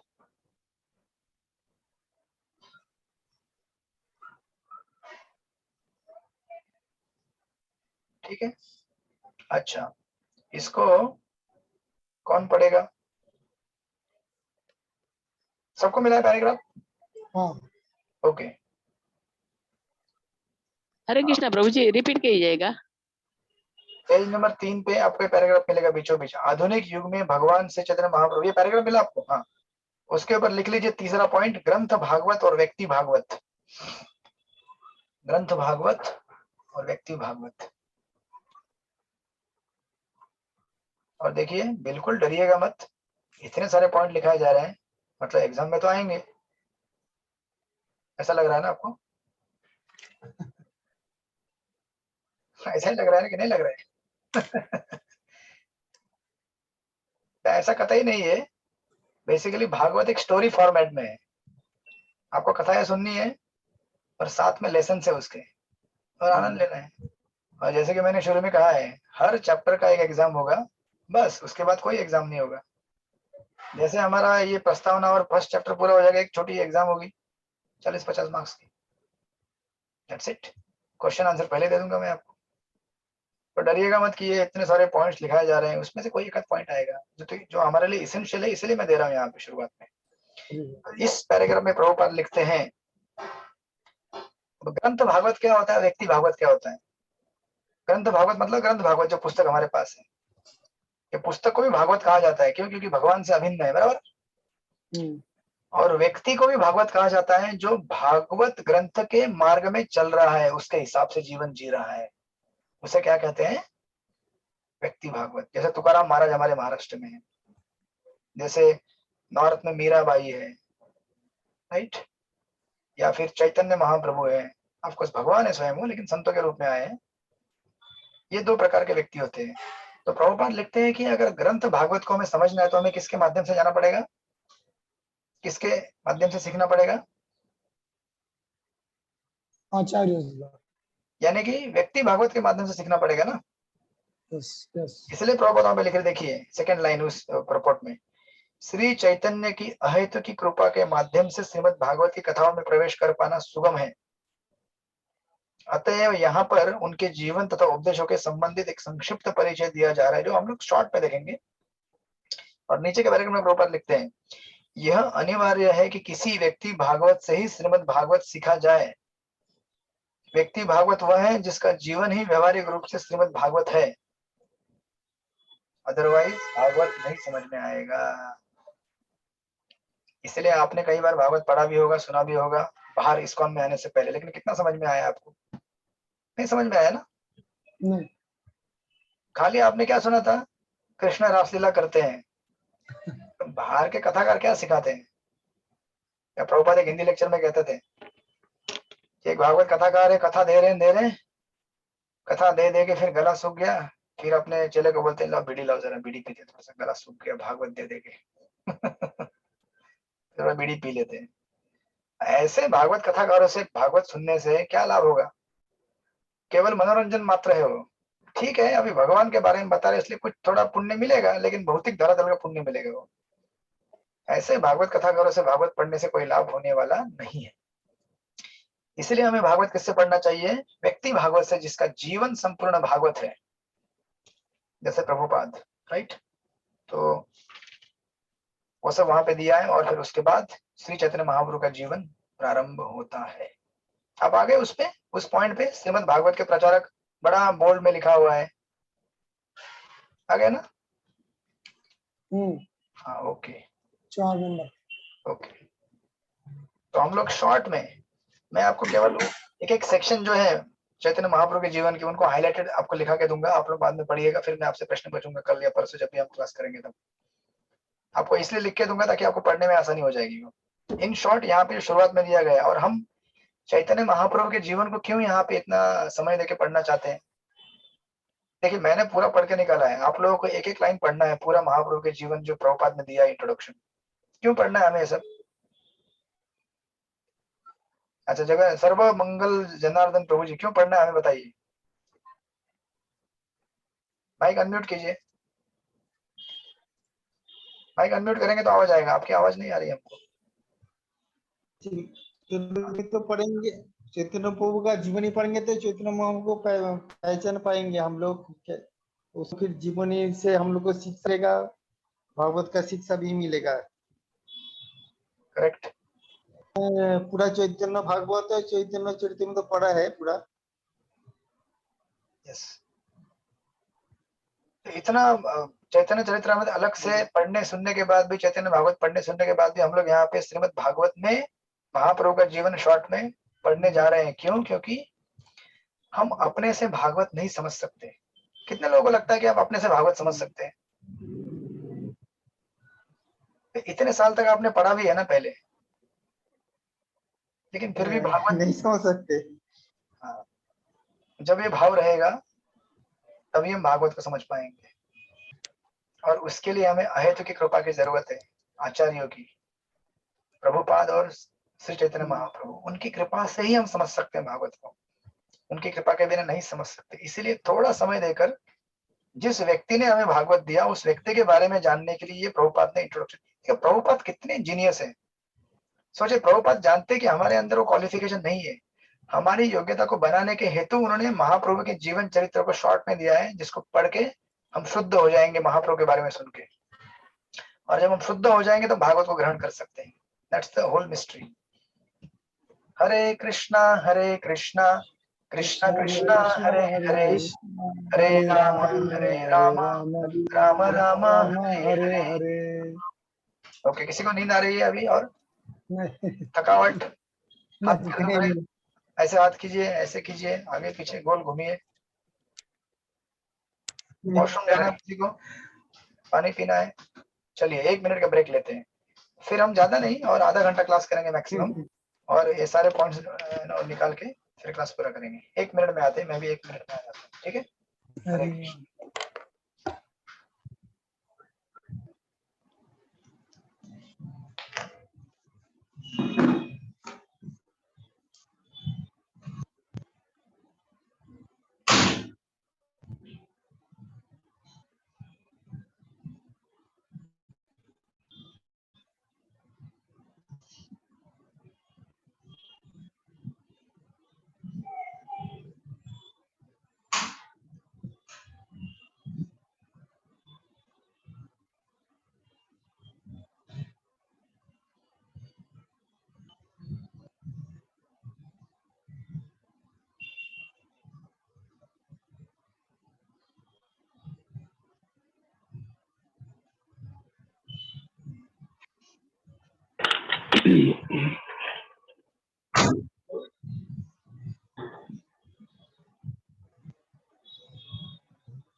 हरे कृष्णा हरे हरे कृष्णा कृष्णा कृष्णा कृष्णा हरे हरे, हरे राम हरे राम, राम राम हरे हरे, हरे कृष्णा।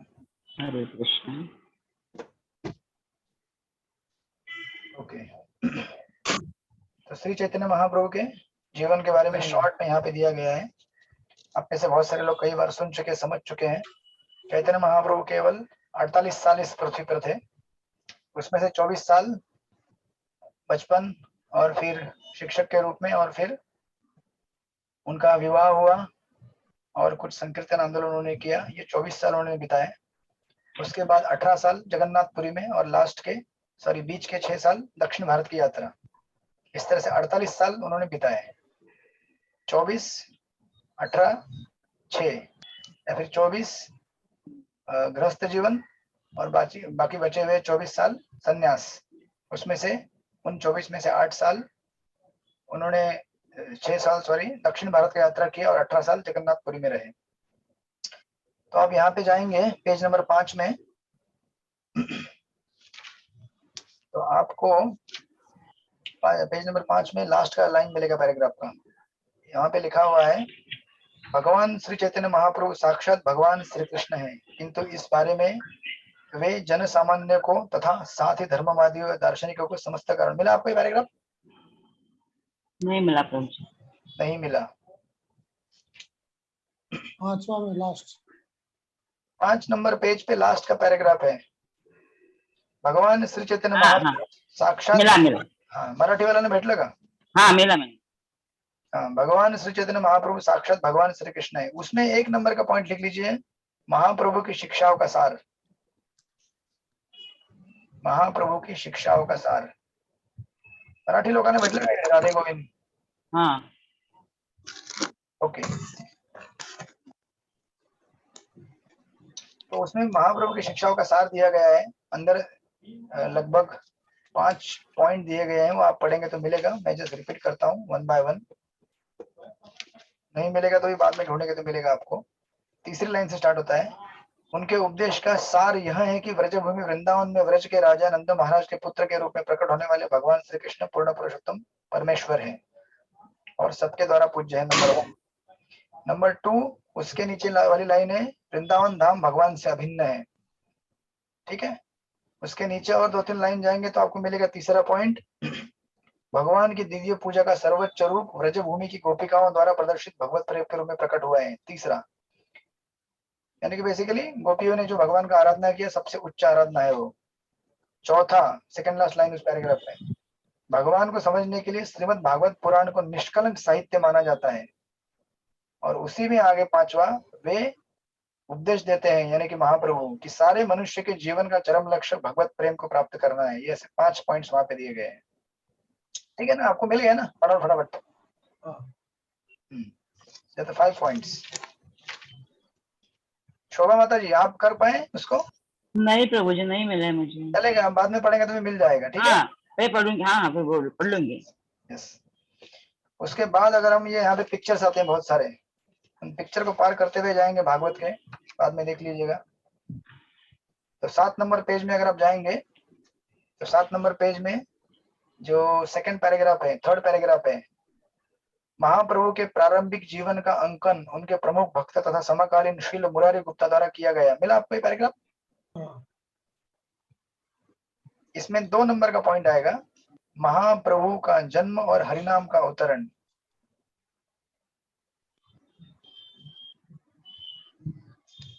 वो जो परीक्षित महाराज, सुखदेव और श्रृंगी अपना शमीक ऋषि का जो फोटो है ना, उसके बाजू वाला पेज, उसमें थर्ड पैराग्राफ है मेरे पास, महाप्रभु के प्रारंभिक जीवन का अंकन उनके प्रमुख भक्त तथा समकालीन श्रील मुरारी गुप्ता द्वारा किया गया। मिला ना ये? तुम्हाला भेटलं का राधे गोविंद मराठी मध्ये? नाही भेटलं? भेटलं ना? हाँ मिळालं पाहिजे. ओके। दूसरा पॉइंट है, महाप्रभु का जन्म और हरिनाम का अवतरण। तो आप सबको पता है महाप्रभु का अवतरण किस समय हुआ था? जब चंद्र ग्रहण लगा था। बराबर, चंद्र ग्रहण लगा था। और चंद्र ग्रहण लगने समय विधि क्या होती है? भगवान का नाम लिया जाता है, हरे कृष्णा कृष्णा हरे कृष्णा कृष्णा कृष्णा हरे हरे हरे हरे राम हरे राम राम राम हरे हरे। तो महाप्रभु के जन्म के समय भी हरि नाम क्या हो गया? प्रकट हो गया, क्योंकि महाप्रभु के इसलिए आए थे हमको हरि नाम देने के लिए ही हरि आए। नाम जप। ओके, उसके बाद फिर और वो पैराग्राफ, उसके आगे वाला पैराग्राफ और उसके आगे वाला पैराग्राफ, उसमें महाप्रभु के कलयुग में हरि नाम का महत्व दिया है, वो सब पढ़ लीजिएगा आप। उसको बाईपास करते करते करते आप अगर आप जाएंगे पेज नंबर 9 पे, जब महाप्रभु को 6 मास की आयु में अन्नप्राशन संस्कार के समय मिला, ये पैराग्राफ हाँ उसमें लिखिए तीसरा पॉइंट, अन्नप्राशन। बेसिकली मैं आपको खाली पॉइंट लिखा के दे रहा हूँ, आप पढ़ेंगे बाद में तो आपको उसमें सारांश मिलेगा पूरा। अन्नप्राशन अन्नप्राशन, ठीक है। तो फिर महाप्रभु बड़े हो गए थोड़े से, उनको अन्न दिया गया और उनके सामने 2 चीजें रखी गई, क्या? पैसा और भागवत पुराण। उस पैराग्राफ में किया है, तो उन्होंने क्या सिलेक्ट किया? भागवत पैसा। भागवत भागवतम भागवतम हमारे सामने भी रखा गया था बचपन में, हमने क्या सिलेक्ट किया? पैसा।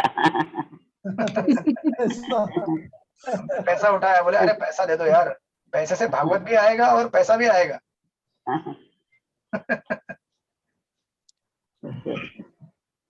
वहां पे लिखा है कि महाप्रभु ने सिक्कों को न ग्रहण करके भागवत को ग्रहण किया और बचपन से दिखा दिया कि मैं यहाँ पे भागवत का प्रचार करने आया हूँ, हरिनाम का प्रचार करने आया हूँ।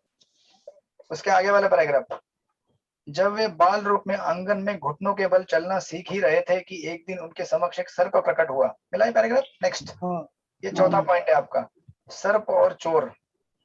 इसी के लिए मैं अपने हिसाब से टाइटल दे रहा हूँ, आप लोग भी दे सकते हैं, सर्प और चोर। तो उसमें एक लीला है महाप्रभु की, अनंत शेष स्वयं भगवान से मिलने आते हैं सर्प के रूप में, लेकिन बाकी लोगों को तो पता नहीं चलता है, वो सोचते हैं कि अरे सांप आया है, लेकिन महाप्रभु खेलते हैं, उसके बाद फिर सांप चला जाता है। उसी समय दूसरी घटना का वर्णन किया गया है, कुछ चोर महाप्रभु के बदन पे बहुत सारे गहने देखकर वो चोरी करने के लिए आते हैं, बोलते हैं आ जाओ बेटा इधर, संदेश खिलाएंगे, मिठाई खिलाएंगे, अच्छा आ जाओ इधर आ जाओ। उनको पता नहीं कि ये स्वयं भगवान है, तो उनको कंधे पे लेके घूमते हैं। महाप्रभु को अच्छा लगता है, फ्री में राइड मिल रहा है ना घूमने के लिए। तो कंधे पे बैठते हैं, घूम घूम के वापस घर पे आ जाते हैं वापस। तो चोरों को ऐसा भ्रमित कर देते हैं कि पता भी नहीं चलता है। तो घर पे आते हैं, चोर डर जाते हैं, अरे बाप रे वापस इधर ही आ गए, छोड़ देते भाग जाते हैं। इस तरह से चोरों की लीला है वहां पे। उसके बाद नेक्स्ट पैराग्राफ जो आता है, एक बार एक तीर्थयात्री ब्राह्मण जगन्नाथ मिश्र के घर पर पधारा। मिला? 5वां पॉइंट रहेगा आपका, ब्राह्मण के भोग को खाना, ब्राह्मण के भोग को खाना। तो कथा आपने कई बार सुनी होगी, ब्राह्मण के घर में गेस्ट भी आता है रात में, लेकिन कितनी बार भी भोग लगाता है, निमाई जाके उसको खा जाते हैं, और वो ब्राह्मण पहचान नहीं पाता कि ये भगवान है, उसको लगता है कि ये साधारण बालक है, तो बोलते हैं अरे मेरा भोग खराब कर दिया, अभी वापस बनाता है। 3-4 बार ऐसा होता है। फिर अंत में जगन्नाथ मिश्रा और उनके बड़े भाई स्वरूप, उनके रिक्वेस्ट पर महाप्रभु क्या करते हैं, वो ब्राह्मण फिर भोजन बनाते हैं और महाप्रभु को एक रूम में कैद किया जाता है। लेकिन भगवान है ना, स्वयं सबको सुला देते हैं, रूम खोल के बाहर निकल जाते हैं और जाकर ब्राह्मण को बोलते हैं अरे मेरे को पहचान क्यों नहीं पा रहे हो तुम, मैं तुम्हारा वही गोपाल हूँ आराध्य। फिर इस तरह से अपने आप को प्रकट कर देते हैं उसके सामने। लीला का वर्णन किया गया है। उसके आगे वाला पैराग्राफ, उनके बाल्यकाल की ऐसी अनेक घटनाएं हैं, कभी कभी एक नटखट बालक की भांति वे उन। मिला? नेक्स्ट पैराग्राफ, ये है 6ठा पॉइंट, गंगा स्नान घाट की लीला है, गंगा स्नान घाट की लीला है, ये 5वां पॉइंट है। उसमें महाप्रभु के विभिन्न बाल्य लीला, जैसे महाप्रभु नदी में जाकर ब्राह्मण को परेशान किया करते थे, जो नदी में गायत्री कर रहे हैं उनका पैर खींचते थे पानी में जाकर, या कुछ छोटी छोटी बच्चियां जो भगवान के लिए भोग लेके आती थी, शिव जी के लिए ये प्रार्थनाएं करती थी कि हमें अच्छा पति मिले। तो महाप्रभु जाके बोलते थे कि अरे मैं वही शिव हूँ, मेरी पूजा करो, मेरी पूजा नहीं करोगे ना तुमको बूढ़ा पति मिलेगा जिसकी पहले से 7 पत्नियां होंगी और बहुत सारे बच्चे होंगी उसकी, तो सब डर जाते थे, उनकी पूजा करते थे। फिर महाप्रभु बोलते थे जाओ तुम्हें अच्छा पति मिलेगा और 1 डजन लड़के है ना संतानें होंगी। तो ऐसी अनेक लीलाओं का वहां पे वर्णन किया गया है। उसके बाद 7वां पॉइंट, महाप्रभु, आगे वाला पैराग्राफ, महाप्रभु ने इस प्रकार अपना बाल्यकाल बिताया। मिला वो पैराग्राफ? मिला ना? हाँ, वो 7वां पॉइंट है शिक्षक और पाठशाला। शिक्षक और पाठशाला। फिर महाप्रभु टीचर बन गए, ग्रामर पढ़ाने लगे, और ग्रामर पढ़ाते पढ़ाते क्या करते थे, ग्रामर को भगवान के नामों से पढ़ाते थे। ऐसा टीचर होना चाहिए। और इसको बाद में जीव गोस्वामी ने एक पुस्तक लिखा है हरिनामामृत व्याकरण करके, जिसमें व्याकरण को केवल भगवान के नामों द्वारा समझाया गया है। ठीक है, ये 7वां पॉइंट था। उसके बाद 8वां पॉइंट, नेक्स्ट पैराग्राफ, इसी समय केशव काश्मीरी नामक एक महान कश्मीरी पंडित शास्त्रों पर शास्त्रार्थ करने के लिए नवद्वीप आया। मिला ये पॉइंट? हाँ मिला। हाँ, ये है आपका 8वां पॉइंट, केशव काश्मीरी। तो केशव काश्मीरी बड़े गर्व के साथ आए थे वहां पे, सोचा कि महाप्रभु को हरा देंगे, लेकिन क्या हुआ, खुद हार गए। और सरस्वती ने कहा कि अरे किससे पंगा ले रहे हो, बॉस के साथ पंगा ले रहे हो, नहीं जमेगा। जाके उनकी शरण ले लो, सरेंडर करो और उनका शिक्षा ग्रहण करो। ये पूरा विस्तृत में दिया गया, पढ़िएगा। उसके आगे वाले पैराग्राफ 9th पॉइंट, फिर महाप्रभु का विवाह अत्यंत धूमधाम से संपन्न हुआ। मिला? वो आपका 9वां पॉइंट है, विवाह और हरिनाम आंदोलन। विवाह और हरिनाम आंदोलन। फिर महाप्रभु ने शादी किया। शादी करने के बाद उन्होंने धीरे धीरे हरिनाम संकीर्तन आंदोलन फैलाना चालू किया। फिर वो जो एपिसोड है नवाब हुसैन शाह का, वो इसमें आएगा। और फिर नवाब हुसैन शाह के पास वो जो बड़ा जुलूस लेके जाते, वो बेसिकली कीर्तन रोक देते हैं। फिर महाप्रभु एक संकीर्तन आंदोलन खड़ा करते हैं और नवाब हुसैन शाह डर जाता है। वो बोलता है कि अरे निमाए, तेरे जो नाना थे उनको मैं चाचा बोलता था, ठीक है ना, तो फिर तुम्हारी जो माँ है सच्ची माता मेरी, वो चचेरी बहन हो गई, तो तुम मेरे मामा हो गए, बराबर। मामा और भांजे में क्या लड़ाई झगड़ा, आओ दोस्ती करते हैं। इस तरह से इस मामले को निपटा देते हैं नवाब हुसैन शाह। और फिर दोनों में अलग अलग वार्तालाप होता है, कुरान और भागवत के बारे में, यज्ञों के बारे में, वो सब वर्णन वहां पे दिया गया, पढ़िएगा। वो पूरा पैराग्राफ पूरा करने के बाद आगे भी दिया है, आगे और एक पैराग्राफ है, उसके बाद और एक पैराग्राफ है। इस घटना के बाद महाप्रभु अपने भागवत धर्म या संकीर्तन आंदोलन का और तेजी से उपदेश तथा प्रचार करने लगे। मिला? हाँ। ये आपका 10वां पॉइंट है, हरिनाम प्रचार। 10th पॉइंट, हरिनाम प्रचार।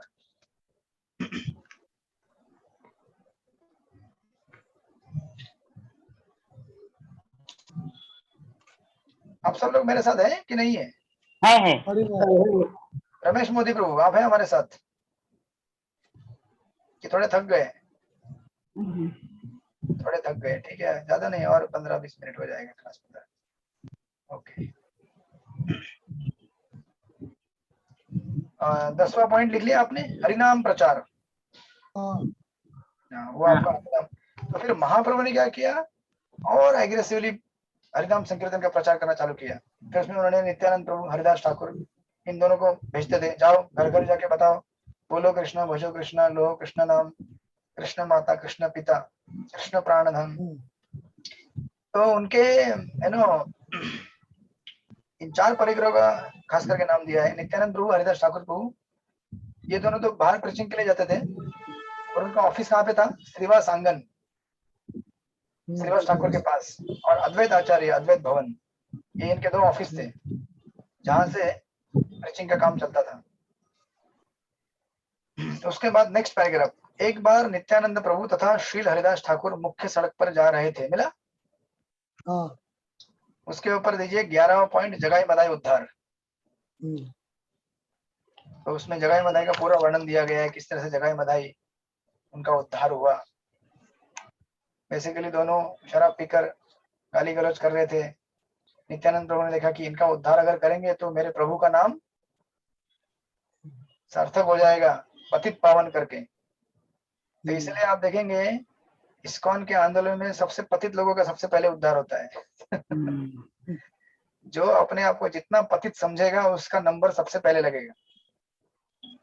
और जो अपने आप को अरे हम तो त्रिवेदी ब्राह्मण है, चतुर्वेदी है, हम तो ये हैं वो हैं, उनका नंबर कभी लगने वाला है नहीं। उनका नंबर अंतिम में लगेगा, सबसे पहले, ये सब लिस्ट पूरा होने के बाद। और महाप्रभु ने जब सुदर्शन चक्र निकाला, जब मधाई ने मटका फेंका नित्यानंद प्रभु के ऊपर, उनको चोट लगी, खून निकला, तो बेसिकली जगाई ने आके बचाया उनको, बोला कि माफ कर दो मेरे भाई को। महाप्रभु ने जब सुदर्शन चक्र निकाला था तो नित्यानंद प्रभु ने बोला कि इनको माफ कर दो। देखिए, इसलिए नित्यानंद प्रभु या फिर वैष्णव की कृपा कितनी जरूरी है। भगवान तो हमारे लिए चक्र लेके खड़ा है, ये इतने हमने पाप किए हैं, इतने अपराध किए हैं, लेकिन भक्त हैं वो हमें बचाते हैं, बोलते हैं छोड़ दो प्रभु, भूला भटका आया है, ले लो उसको, माफ कर दो, सुधर जाएगा। ठीक है ना। ये पूर्ण लीला यहाँ पे दी गई, आप इसको पढ़ लीजिएगा। इसको क्रॉस करते करते करते मैं हरे कृष्ण प्रभु जी, चांद का जी उद्धार छूट गया। चांद का जी उद्धार छूट गया। हाँ, ओके ओके ओके। पहले जो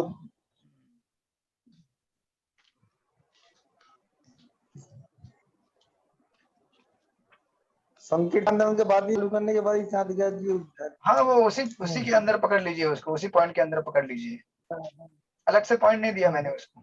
ठीक है ना। वो उसी में ही है। Yes yes. अभी अगर हम आगे जाएंगे पेज को बाईपास करते करते करते, तो आपको मिलेगा 17 नंबर पे एक पैराग्राफ। अपने गृहस्थ जीवन में महाप्रभु ने अधिक चमत्कार नहीं दिखाए। मिला? हाँ, अपने गृहस्थ जीवन में महाप्रभु ने अधिक चमत्कार नहीं दिखाए। इसमें दीजिए 12 नंबर का पॉइंट, आम का पेड़, आम के पेड़ की लीला। 12 नंबर का पॉइंट है वो। बेसिकली महाप्रभु ने ऐसे कोई एक्स्ट्राऑर्डिनरी चमत्कार नहीं दिखाया। उनके सबसे बड़ा चमत्कार तो ये था कि हमारे हृदय को साफ किया, लेकिन कभी कभी कुछ मैजिक भी दिखा देते हैं। एक बार उन्होंने भक्तों से पूछा कि आपको क्या चाहिए, भक्त बोले आम खाना है। तब चल रहा था कौन सा महीना, सितंबर का महीना, आम थोड़ी मिलता सितंबर में। तो महाप्रभु ने कहा जाओ एक गुठली लेके आओ, भाई है क्या। पेड़ लगाया, एक झटके में पेड़ बड़ा हो गया, आम भी आ गया उसके ऊपर। एक चमत्कार करके दिखाए, बोले ईश्वर हूं मैं, भूलो बिना मत, गुठली का। बिना गुठली का वो भी। राइट। उसके नीचे फिर 13 पॉइंट है, 13 नंबर का नेक्स्ट पैराग्राफ। ब्रज भूमि वृंदावन की गोपियों में श्री कृष्ण के लिए जो अनुराग था। मिला पैराग्राफ? हाँ, उसके ऊपर लीजिए 13 नंबर का पॉइंट, गोपी नाम कीर्तन। गोपी नाम कीर्तन बेसिकली क्या था कि महाप्रभु इतने गोपियों के प्रेम की पराकाष्ठा को महसूस कर रहे थे कि उन्होंने सोचा कि गोपियां कितनी महान है, तो उनके नाम का कीर्तन करने लगे। फिर कुछ शिष्य जो समझदार नहीं थे वो आके सोचने लगे कि अरे भगवान का नाम लेना चाहिए कृष्ण का, गोपियों का नाम क्यों ले रहे हो, उनको डांटने लगे। महाप्रभु ने उनको और उल्टा डांटा, बोले कि यहाँ से जाओ, तुमको समझ में नहीं आएगा। फिर ऐसे व्यवहार को देखकर कुछ लोग उनकी निंदा करने लगे। तो इसलिए देखिए 18 नंबर पे आप जाएंगे, नेक्स्ट पैराग्राफ। जब महाप्रभु को इसका पता चला तो वे समाज में रहने वाले विभिन्न प्रकार के मनुष्यों पर विचार करने लगे। मिला है पैराग्राफ? उसके ऊपर 14 नंबर का पॉइंट सन्यास। 14 नंबर का पॉइंट आएगा सन्यास।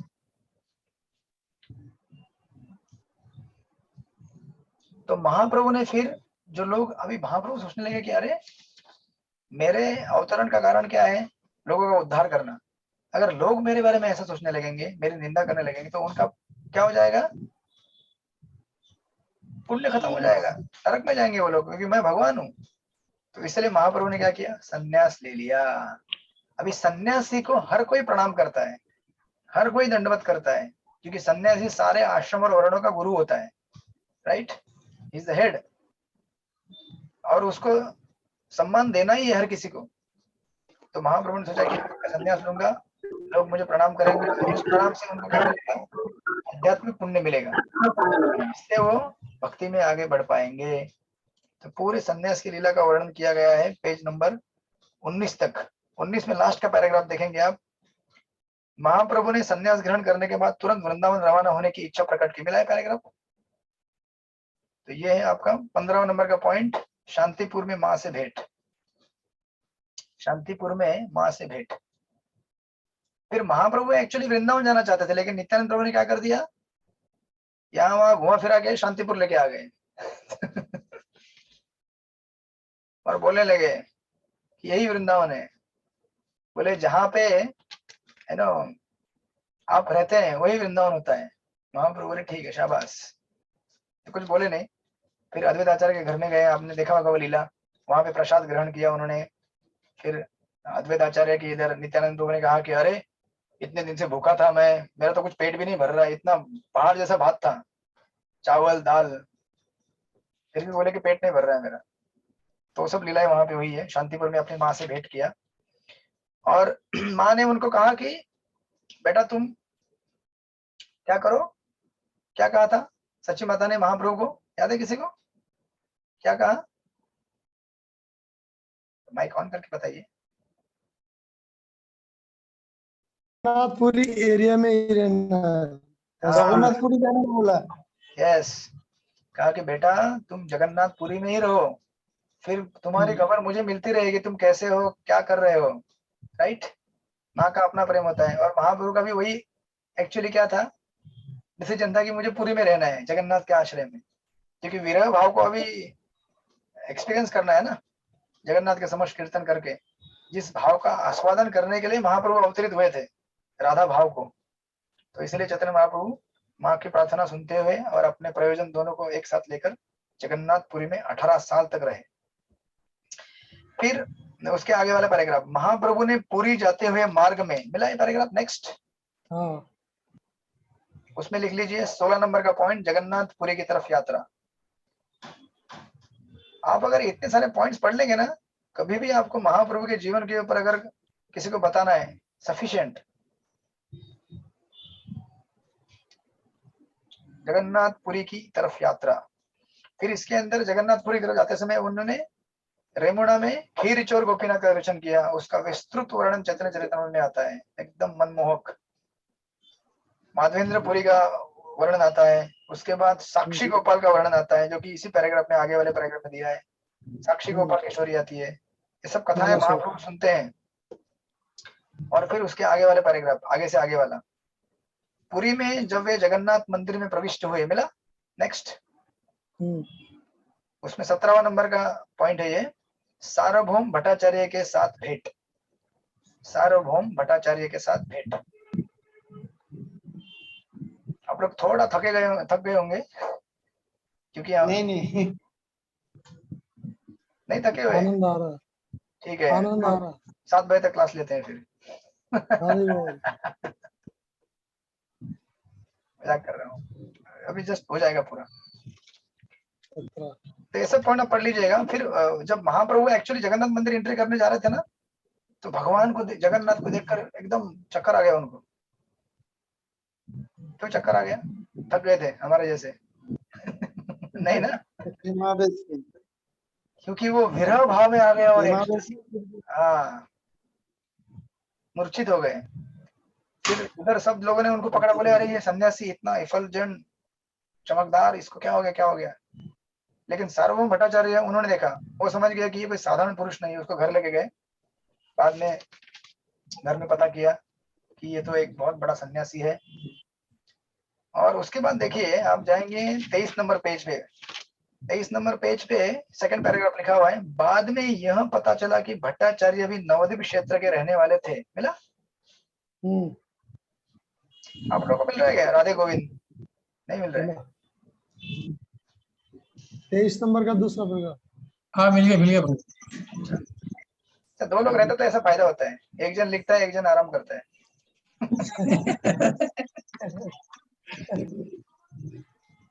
इसका टाइटल 18 नंबर का लिखिए, सार्वभौम भट्टाचार्य का 7 दिन का प्रवचन। 7 दिन प्रवचन किया सार्वभौम भट्टाचार्य ने महाप्रभु को कितना दिन, 7 दिन। और फिर आगे भी लिख दीजिए, और महाप्रभु की शिक्षा, महाप्रभु की शिक्षा 7 दिन सार्वभौम में सुनाया, और 7वें दिन महाप्रभु केवल ऐसे बैठे रहे, हाताची घडी तोंडावरती बोट। तो सार्वभौम भट्टाचार्य बोले, अरे भैया कुछ तो बोलो, समझ में आ रहा है नहीं आ रहा है, हमें कैसे पता चलेगा कि आपको समझ में आ रहा है नहीं आ रहा है। थोड़े गुस्सा हो गए वो। फिर महाप्रभु ने जो बोलना चालू किया सार्वभौम भट्टाचार्य को पूरा कन्वर्ट करके छोड़ दिया। बोले, अरे तुम जो बता रहे हो वेदांत सूत्र की व्याख्या, वेदांत सूत्र क्या है, एकदम क्लियर है सूर्य के समान, लेकिन तुम्हारे विश्लेषण क्या कर रहे हैं उसके ऊपर काले काले बादल लेके आ रहे हैं। फिर मुझे वेदांत सूत्र दिख ही नहीं रहा है उसमें क्या लिखा है। बहुत बड़ा व्यंग्य किया उन्होंने, और बताया कि आपको अलग से शंकराचार्य की कमेंट्री या फिर मायावत भाष्य देने की जरूरत नहीं है।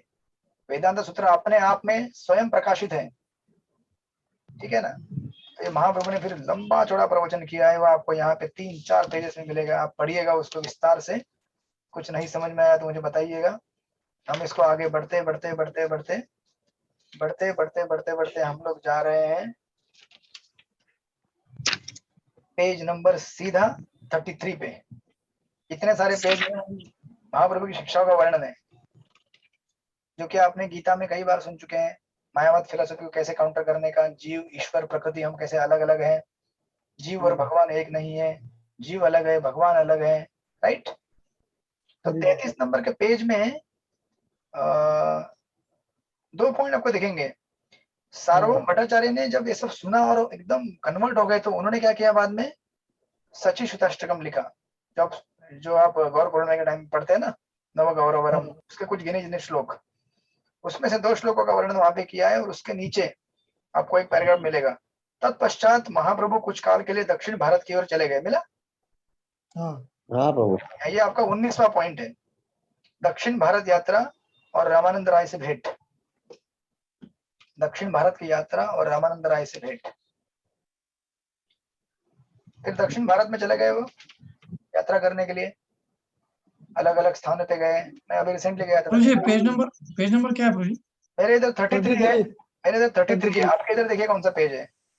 बेसिकली आपको ये मिलेगा, देखिए ये रोमन है प्रभु जी यहाँ पे। नहीं रोमन नहीं, अभी तो प्रॉपर इंग्लिश वाले लेटर्स चालू हो गए हैं। देखिए आपको ये ये जो आत्माराम श्लोक है ना, उसकी व्याख्या के बाद का पैराग्राफ मिलेगा। एक नीचे फुटनोट दिया है, देखिए वहां पे श्री चैतन्य महाप्रभु द्वारा की गई श्लोक की व्याख्या इतनी बड़ी है कि इससे एक छोटी पुस्तक बन सकती है। मिला आपको फुटनोट? कहीं तो है इसी के आसपास पेज में, इधर उधर। मेरे इधर 33 है, उसमें लिखा हुआ है, बीच का पैराग्राफ है, तत्पश्चात महाप्रभु कुछ काल के लिए दक्षिण भारत की ओर चले गए। मिला सबको? यस प्रभु। तो जी भट्टाचार्य का है, उसके बाद ना उसके बाद 3-4 पेज भट्टाचार्य का जो पॉइंट है ना, 7 दिन का प्रवचन, उसके बाद 1 2 रामानंद राय 3 4 5, मैंने 5 पेज छोड़े। मिला रामानंद राय? यद्यपि श्री रामानंद राय बाह्य रूप से सामाजिक स्तर पर ब्राह्मण से निम्न जाति के थे। मिला ना? इसके ऊपर वाला पैराग्राफ, तत्पश्चात महाप्रभु कुछ काल के लिए दक्षिण भारत की ओर चले गए। उसके ऊपर दीजिए 19वां नंबर का पॉइंट, दक्षिण भारत यात्रा और रामानंद राय से भेंट। ठीक है, ओके। तो फिर ये भी एक बहुत बड़ा वर्णन है, जिसमें रामानंद राय और महाप्रभु के बीच में वार्ता होता है। महाप्रभु पूछते हैं कि बताओ सारे शास्त्रों का सार। सबसे पहले रामानंद राय बोलते हैं वर्णाश्रम धर्म। महाप्रभु बोलते हैं नहीं ये तो बाह्य है, इसमें भक्ति किधर है। फिर बोलते हैं कि रामानंद राय बोलते हैं सकाम कर्म, बोलते हैं ये भी परफेक्ट नहीं है। ये सब 1 बाय 1 पैराग्राफ में आएगा आपको। उसके बाद बोलते हैं कि नहीं, वर्णाश्रम धर्म को त्याग कर भक्ति में सेवा करना, बोलते हैं ये भी सही नहीं है, त्याग क्यों करने का। उसके बाद नेक्स्ट सुंदर रामानंद राय बोलते हैं, वो आप ढूंढिए मत, वहां पे मिलेगा आपको, बाद में पढ़ेंगे तब। रामानंद राय बोलते हैं अपनी किसी भी अवस्था में, चाहे हम गृहस्थ हो, ब्रह्मचारी हो, वानप्रस्थ हो, सन्यासी हो, कोई भी हो, अपने अपने जगह पे, अपने अपने जूम क्लास में, अपने अपने घर में बने रहिए और वहां से भागवत की कथा सुनिए, भागवत पुराण को पढ़िए, हरे कृष्णा कृष्ण कृष्ण हरे हरे, हरे राम राम राम हरे हरे। इस जप को कीजिए, यही जीवन का सार है। तब महाप्रभु बोले परफेक्ट। हम में से किसी को भी अपनी पोजीशन चेंज करने की जरूरत नहीं है, घर द्वार छोड़ने की जरूरत नहीं है, बराबर ना। गीता में प्रभुपाद एक परपट में लिखते हैं, घर में 4 चीजें चाहिए जिससे हमारा घर सन्यासी से भी बढ़कर बनेगा। नंबर 1, हमारे घर में, अच्छा किसको याद है, भक्ति शास्त्री वालों को याद है किसी को? घर में 4 चीजें होनी चाहिए जिससे हमारा घर वैकुंठ बन जाएगा, सन्यासी से भी बड़ा बन जाएगा। हाँ, सबसे पहला श्रीमद् भागवत और गीता के ऊपर कथा सुननी चाहिए, पुस्तक पढ़ना चाहिए, नंबर 1।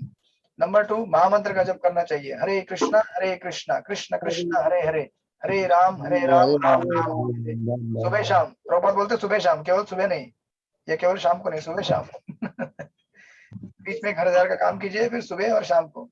2 हो गए। तीसरा, जो भी हम भोजन बनाते हैं भगवान को भोग लगा के अर्पित लेना है, उसको बिना भोग लगाए नहीं लेना है। तो अभी क्या होगा देखिए, भगवान के लिए भोजन बनाएंगे तो अपने आप वो वेजिटेरियन बनाना पड़ेगा, वही शुद्ध हो गए। आप नॉनवेज तो नहीं बना सकते, बिना कांदा लहसुन का बनाना पड़ेगा, वही शुद्ध हो गए। भगवान को भोग लगाने के बाद और शुद्ध हो गया, शुद्धता अपने आप आ गई। 3 पॉइंट हो गए। चौथा पॉइंट, घर में अर्च विग्रहों की सेवा करे, जैसे गौर निताय, जगन्नाथ, सुभद्रा, लड्डू गोपाल, जो भी आपके घर में है, वर्षिप। ये 4 चीजें करेंगे आप अपने घर में रहते हुए, बिना अपनी पोजीशन को चेंज किए, तो आप अपने आप में क्या बन जाएंगे, एक सन्यासी के जैसा जीवन जिएंगे। आपको अलग से कुछ करने की जरूरत नहीं। तो ये सब वार्तालाप रामानंद राय और महाप्रभु के बीच में हुआ है, अब पढ़ लीजिएगा। अभी मैं सीधा जा रहा हूँ पेज नंबर 37 पे, यानी कि बेसिकली रामानंद राय के पॉइंट के बाद 1 2 3 पेज पलटी मार के 37 नंबर पेज पे आपको दिखेगा, उनके पूरी लौटने पर महाप्रभु के समस्त उत्सुक भक्तों को मानो जीवन दान मिल गया, मिला। उसके ऊपर के पैराग्राफ में दिया है, महाप्रभु ने दक्षिण भारत से 2 अत्यंत महत्वपूर्ण प्राचीन ग्रंथ खोज निकाले, ब्रह्म संहिता और कृष्ण कर्णामृत। महाप्रभु जो दक्षिण भारत से लौटे ना, तो 2 ग्रंथ लेके आए थे, कृष्ण कर्णामृत और ब्रह्म संहिता। उसके नीचे वाले पैराग्राफ आपको मिला, राधे गोविंद मिला? हाँ यस मिल गया। इसमें लिख लीजिए 20 नंबर का पॉइंट, जगन्नाथपुरी में निवास। उसके बाद प्रताप रुद्र और छोटा हरिदास।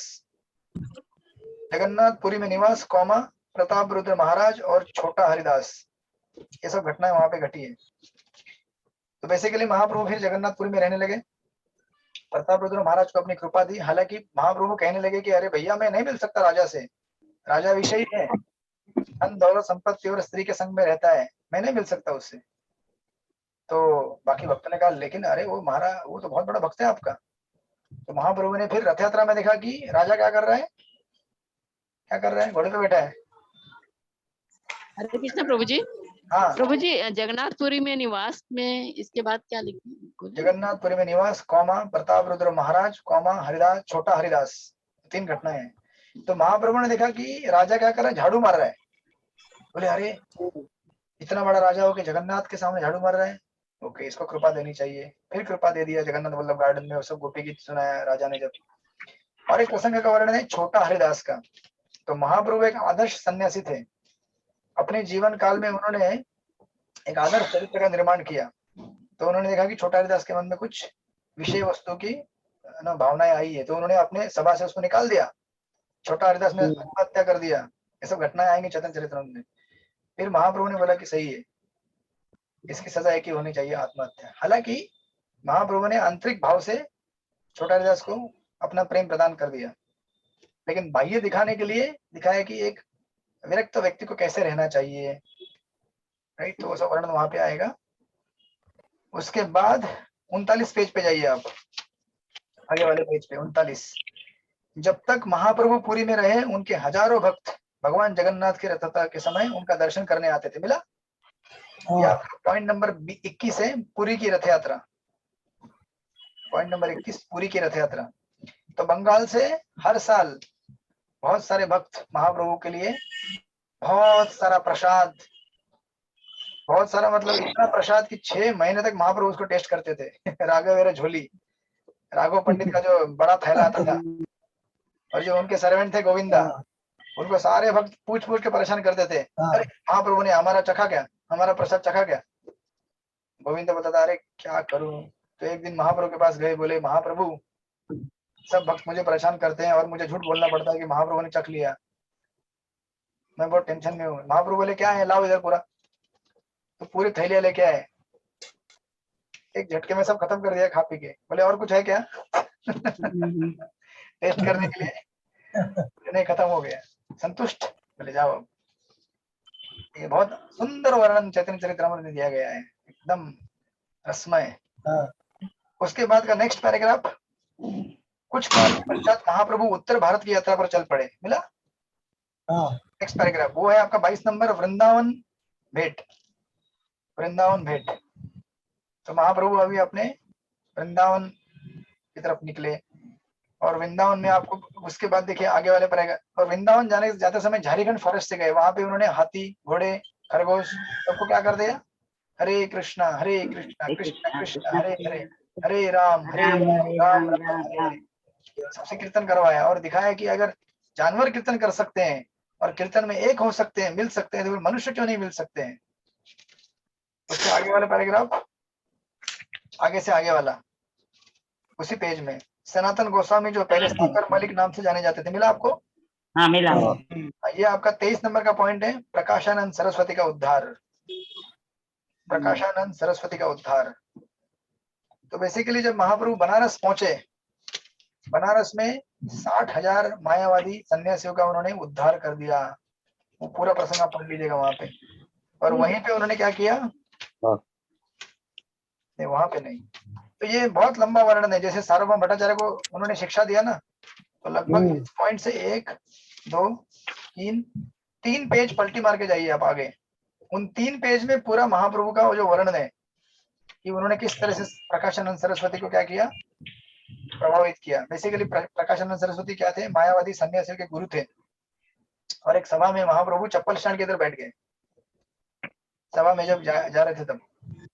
तो प्रकाशानंद सरस्वती ने कहा कि अरे आप इतने बड़े सन्यासी लेकिन चप्पल स्टैंड में बैठे, आइए आइए हमारे पास बैठिए, वेदांत का अध्ययन कीजिए। महाप्रभु बोले, अरे मेरे गुरु बोले कि मैं मूर्ख हूँ, मुझे वेदांत पढ़ने का अधिकार नहीं है, मैं केवल हरे कृष्णा कृष्णा कृष्णा हरे हरे, हरे राम राम राम हरे, केवल नाम जप कर सकता हूँ। फिर उन्होंने जैसे सार्वभौम भट्टाचार्य को प्रचार किया, वैसा प्रचार करना चालू कर दिया और इस तरह से उनका उद्धार कर दिया। फिर मेरे पास 44 नंबर का पेज है। हाँ, आत्माराम श्लोक नहीं, आत्माराम का श्लोक तो उधर ही आता है, वो तो सार्वभौम भट्टाचार्य के पास। वही वो नहीं, इसको दिया ना प्रकाशानंद। नहीं, वो सार्वभौम भट्टाचार्य को है। अच्छा, 61 बार। ठीक है, अभी ज्यादा नहीं, 5 मिनट केवल, जस्ट 5 मिनट में हो जाएगा पूरा। 44 नंबर पेज में आपको मिलेगा ये सेकंड पैराग्राफ, जब महाप्रभु वाराणसी में अपना डेरा डाले हुए थे। मिला? अभी सचमुच थक गया। हाँ मिला, 44 सेकंड पेज। सचमुच थक गए ना अभी सब लोग? नहीं मुझे भी नहीं। 24 5 नंबर, मिनट, केवल 5 मिनट। जब महाप्रभु वाराणसी में अपना डेरा डाले हुए थे, वहां पे 23 नंबर का पॉइंट है सनातन शिक्षा। का पॉइंट सनातन शिक्षा। तो फिर सनातन गोस्वामी को महाप्रभु ने क्या किया, शिक्षा दिया वाराणसी में। उसके बाद एक पैराग्राफ और छोड़ के 45 नंबर पेज पे, मथुरा में महाप्रभु ने समस्त महत्वपूर्ण स्थलों को देखा। मिला? ये 24 नंबर का, हाँ ये 24 नंबर का पॉइंट है, वृंदावन में वास्तव्य। 25 की 24 25वां। ठीक है, 25वां। मेरे इधर 24 कुछ तो मिस्टेक क्या लगता है मैंने, कोई बात नहीं, बाद में करेक्ट कर लेंगे। 25वां वृंदावन में वास्तव्य। ठीक है, वृंदावन क्या लिखना है? वृंदावन में वास्तव्य। तो वृंदावन में अलग अलग जो 12 वन है उनका उन्होंने दर्शन किया, वनों का दर्शन। और फिर उसके बाद 24 के बाद पेज नंबर 46 में हम जाएंगे। सबसे पहले एक पैराग्राफ है, जब वे प्रयाग आ गए। मिला? मिला। हाँ, इसमें 25वां पॉइंट है रूप शिक्षा। फिर रूप गोस्वामी को दशाश्वमेध घाट पर महाप्रभु ने अपनी शिक्षाएं दी। दैट इज पॉइंट नंबर 26 गुरुप गोस्वामी की शिक्षा। 26 हाँ और फिर फाइनली शिष्टाष्टकम के ऊपर 48 नंबर पेज में शिष्टाष्टकम का पहला श्लोक है ना, इसके ऊपर का जो पैराग्राफ है, महाप्रभु लिखित रूप से अनेक उपदेशों को केवल 8 श्लोक में छोड़ गए, मिला? हाँ हाँ ये आपका 27वां पॉइंट है शिष्टाष्टकम। शिष्य हरे कृष्णा प्रभु जी ने मिला नहीं, क्या बोले आपने, फिर से बोलिएगा। 48 नंबर पेज निकालो, 48 हाँ उसके ऊपर से 1 2 3 महाप्रभु लिखित रूप में उपदेश तो केवल 8 श्लोक में हाँ। छोड़ गए। ओके, पॉइंट क्या है प्रभु जी? शिष्टाष्टकम करके लिखिए। शिक्षा अष्टकम। ठीक है, इस तरह से ये महाप्रभु की जीवनी पूरी हो गई, जिसको आप इस क्लास के बाद पूरे हफ्ते में विस्तार से पढ़ेंगे, समझेंगे, और फिर अगले हफ्ते से हम लोग प्रथम अध्याय को शुरुआत करेंगे। लेकिन इसके पहले हमको महाप्रभु की कृपा लेनी है इस हफ्ते में, पूरी तरह इसको पढ़कर समझकर। मैं क्लास में आने के बाद क्वेश्चन पूछूंगा आपसे कि आपने क्या पढ़ा महाप्रभु के बारे में, इसी लीला का मतलब है। हरे कृष्णा प्रभु जी, फीस कब तक देना है? क्या बता जी? फीस फीस अभी मैं दी नहीं हाँ, प्रभु वो जी। आप रवि प्रभु है ना अपने, हाँ उनको फोन करके पूछ लीजिएगा कब तक देना है, कैसे देना है। ओके ओके प्रभु जी, ओके। ग्रुप में डालिए ना, ग्रुप में डालिए ना। ठीक है, मैं ग्रुप में डाल देता हूँ। ठीक है, ओके ओके ओके प्रभु जी, हरे कृष्णा। थैंक यू प्रभु जी, धन्यवाद प्रणाम। ओके, हरे कृष्णा हरे कृष्णा कृष्णा कृष्णा हरे हरे हरे हरे हरे राम हरे राम राम राम हरे हरे हरे हरे कृष्ण। हरे कृष्णा। तो अगले हफ्ते से और कुछ भक्त जुड़ेंगे, हमारे कुछ भक्त शायद बाहर गए और कुछ ऐड होने वाले हैं। इस तरह से हम लोग भागवत को प्रारंभ करेंगे। श्रील प्रभुपाद की जय। श्रीमद् भागवत महापुराण की जय जय प्रभु जी। आप कुछ हरे कृष्णा प्रभु जी, आप कुछ देने वाले हैं लिखित? नहीं, यही लिखित है। अच्छा, कोई पॉइंट वगैरह अलग से नहीं देंगे ना, इसी में से निकालना है ना? इसी में से निकालना है। और जब श्लोक चालू होंगे तो मैं श्लोक में, जैसे हमने गीता में किया था क्वेश्चन आंसर का पैटर्न, मैं आपको क्वेश्चन देते जाऊंगा, आंसर देते जाऊंगा।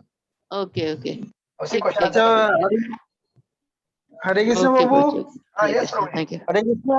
हाँ, बोलिए प्रभु जी। हरे कृष्ण बाबू। सुन जी रहा हूं मैं। अगले सप्ताह से ऑनलाइन होगा कि ऑफलाइन होगा? ये भी मैं आपको पूछना चाहता हूँ सबको। ऑनलाइन प्रभु जी, ऑनलाइन प्रभु जी, online online online online online.